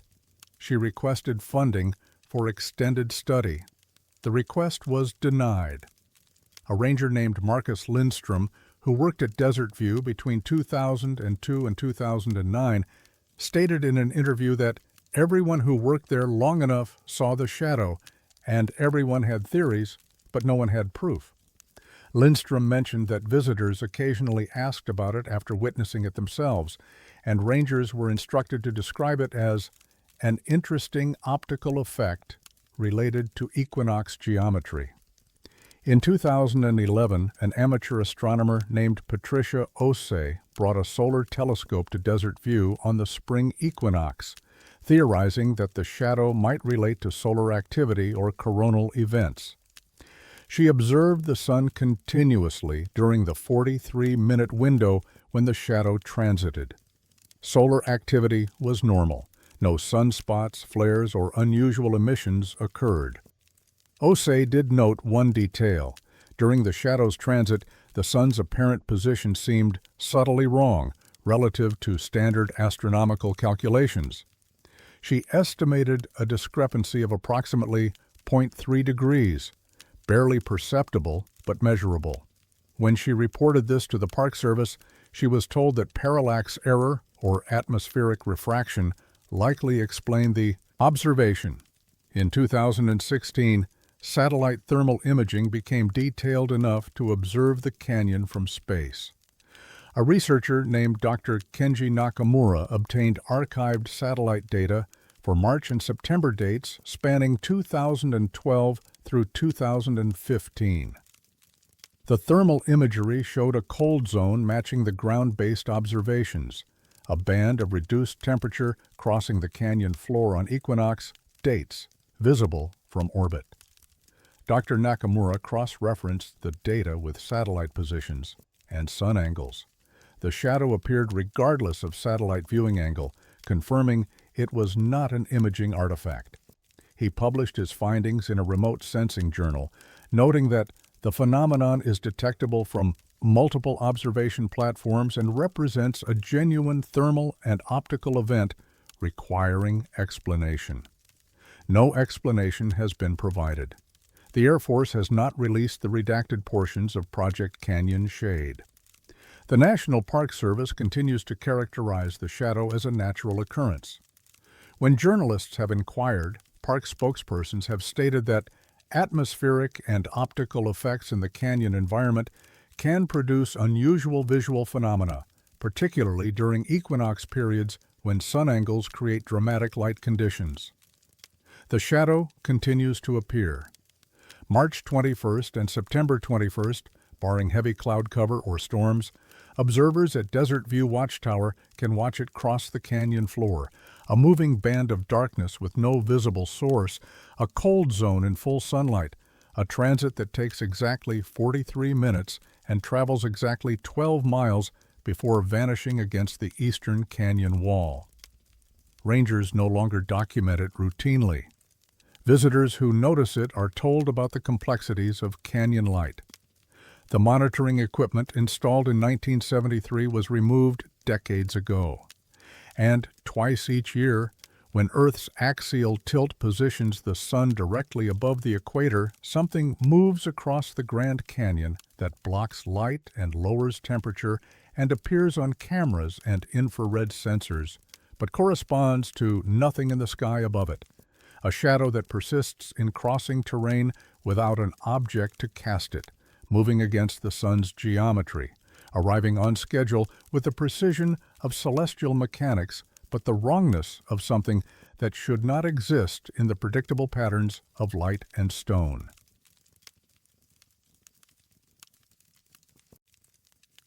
Someone wrote a journal in 1924 that describes things they should not have known, and the final entry suggests they saw something that had not yet happened. Clear Creek is a tributary drainage in the Grand Canyon, entering the Colorado River at approximately River Mile 84. The creek descends from the north rim through a rugged side canyon, creating a perennial water source used by hikers accessing the Clear Creek Trail. The trail, constructed by the Civilian Conservation Corps in the 1933 to 1935 period, connects to the North Kaibab Trail and provides access to remote sections of the inner gorge. The area remains lightly visited compared to corridor trails, with perhaps a few hundred hikers annually traveling the full 9-mile trail to its endpoint near Chayava Falls. The terrain consists of Precambrian Vishnu schist, interbedded with Zoroaster granite, overlain by younger sedimentary layers that define the canyon's iconic stratigraphy. The geology is complex, dramatic, and, by the 1920s, largely unsurveyed in detail. Systematic geological mapping of the inner gorge did not occur until the 1950s, when the United States Geological Survey conducted comprehensive studies. On April 7, 2009, a solo hiker named Gregory Martinez was exploring off-trail near the Clear Creek Junction when he noticed a leather object wedged between rocks approximately 20 feet above the creek bed. Martinez, an experienced canyon hiker and amateur historian, recognized the object as a journal or field notebook. He retrieved it carefully. The journal was a leather-bound book approximately 6 by 9 inches with hand-sewn binding. The leather showed significant weathering but remained intact. Inside, the pages were filled with handwritten text, sketches, and maps. The first page bore an inscription: Field Observations, Colorado River Expedition, April-August 1924. No name appeared anywhere in the journal. Martinez photographed several pages with his camera and carried the journal out of the canyon. He contacted Grand Canyon National Park within days, believing he had found a historically significant artifact. Park archivists examined the journal and confirmed its apparent age based on paper composition, ink chemistry, and binding techniques consistent with the 1920s. The journal contained 87 pages of entries spanning from April 19th to August 3rd, 1924. The handwriting was clear, precise, and consistent throughout. The entries documented daily observations of geology, weather, water levels, and terrain features. The author, whose identity remained unknown, demonstrated extensive geological knowledge, describing rock formations, fault structures, and stratigraphic relationships with technical accuracy. What made the journal remarkable was the content of those observations. The author described geological features in areas that were not officially surveyed until decades later. Maps drawn in the journal showed side canyons, creek confluences, and rock formations with positional accuracy later confirmed by USGS surveys from the 1950s and 60s. The author noted specific mineral deposits, fossil locations, and structural features that matched modern geological databases. A park geologist named Dr. Sarah Kowalski reviewed the journal in May 2009. She compared the hand-drawn maps to historical survey records and modern topographic data. The maps were accurate. Rock formations sketched in the journal corresponded to real features.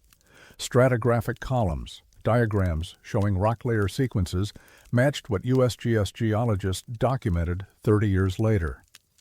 Dr. Kowalski stated in her preliminary report that the geological observations are consistent with expert-level fieldwork, and that the accuracy of unmapped terrain description suggests either remarkable surveying skill or access to information that should not have existed in 1924.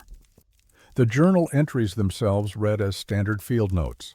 The author described daily activities: hiking, making measurements, collecting samples, sketching formations. The tone was professional and detached. No personal information appeared, no mention of companions, no names of team members, no references to a sponsoring institution or expedition purpose. Researchers attempted to identify the expedition and author. Historical records from 1924 documented several river trips through the Grand Canyon, but none matched the journal's time frame or described activities consistent with the entries. The Cole brothers ran river trips that year. The USGS had survey crews in the region. Private expeditions passed through. None claimed authorship or recognized the handwriting. A handwriting analyst named Dr. Vincent Takahashi examined the journal in August 2009. He compared the script to known expedition members from the era: geologists, river runners, photographers, surveyors. No matches were found. Dr. Takahashi noted that the handwriting demonstrates characteristics of formal scientific training, likely early 20th century American educational background, but does not correspond to any archived documents from known Grand Canyon explorers of that period. The journal's final entry, dated August 3, 1924, was incomplete. It began, "Awoke before dawn, temperature approximately 58 degrees, clear sky. Observed unusual party descending from North Rim on trail that does not yet exist. 6 individuals wearing unfamiliar gear, bright colors, synthetic materials not currently available. Attempted to make contact, but..." The entry stopped mid-sentence. The ink showed no smudging or evidence of interruption. The handwriting remained steady through the final word. The rest of the page was blank, as were the remaining pages in the journal. The description troubled researchers. The trail that does not yet exist could reference the Clear Creek Trail, which was not built until 1933 to 1935. The mention of synthetic materials and bright colors matched modern hiking gear, but would have been unknown in 1924, when outdoor equipment consisted primarily of canvas, wool, and leather in earth tones. Dr. Elena Vasquez, a historian specializing in Grand Canyon exploration, investigated thoroughly. She reviewed expedition records, personal diaries, newspaper accounts, and photographic archives from 1924. No expedition reported encountering another party in the Clear Creek area in early August. No missing persons reports matched the journal's author. No institutional records claimed the expedition. Dr. Vasquez noted one troubling detail. The journal described camping at a location near the Clear Creek Junction on August 2, 1924. Historical weather records showed a significant storm pass through the canyon on August 3 and 4, 1924, with heavy rain and flash flooding. The journal's final entry mentioned clear skies on August 3 morning, accurate for pre-storm conditions, but no subsequent entry documented the storm or any aftermath. In October 2009, the National Park Service issued a press release announcing the discovery of a historically significant field journal from 1924 and requesting public assistance in identifying the author. The release generated media coverage and inquiries from historians, geologists, and descendants of canyon explorers. No definitive identification resulted. A researcher named Dr. Marcus Lindstrom conducted radiocarbon dating on a small paper sample in 2010. The results indicated the paper originated between 1915 and 1930, consistent with the journal's claimed date. Ink analysis showed iron gall ink, typical of the period. The leather binding matched tanning processes used in early 20th century bookbinding. The journal appeared authentic in every measurable way.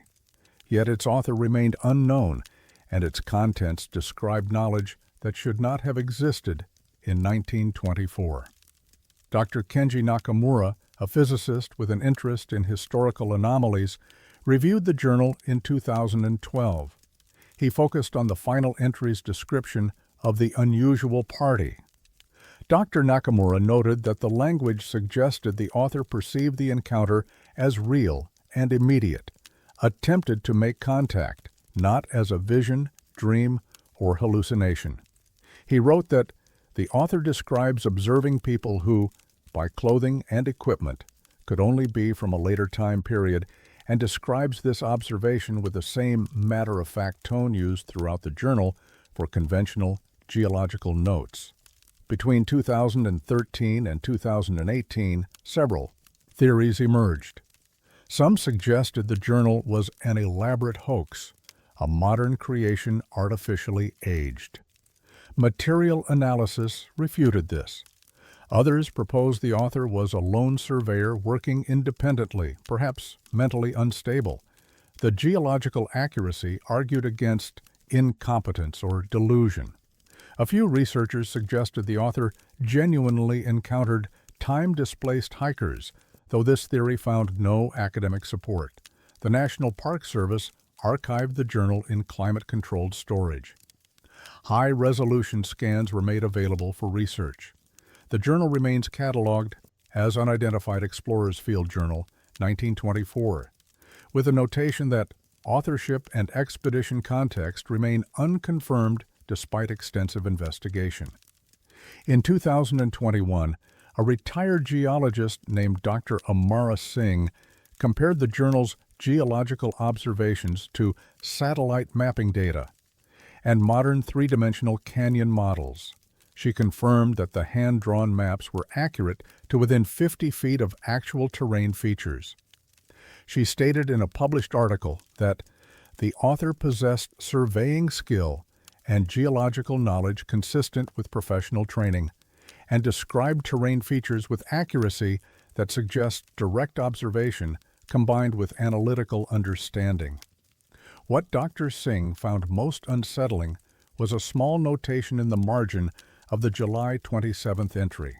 The notation, written in the same hand as the rest of the journal, read, "Trail construction will occur here in approximately 9 years. Alignment will follow natural bench visible from this position." The entry described the future Clear Creek Trail with remarkable precision.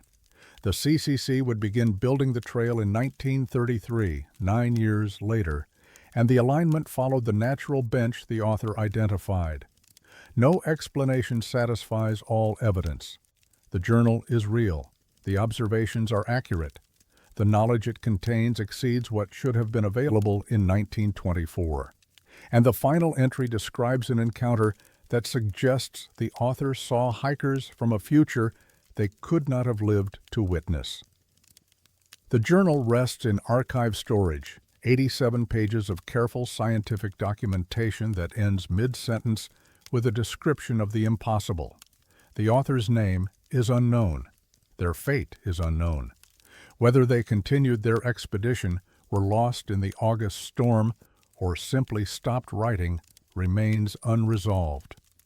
And the rocks near Clear Creek, where the journal was found, hold no answers. Only the place where something was left behind by someone who recorded what they saw with precision and ended their account the moment they observed something that had not yet occurred, leaving only blank pages where the explanation should have been written.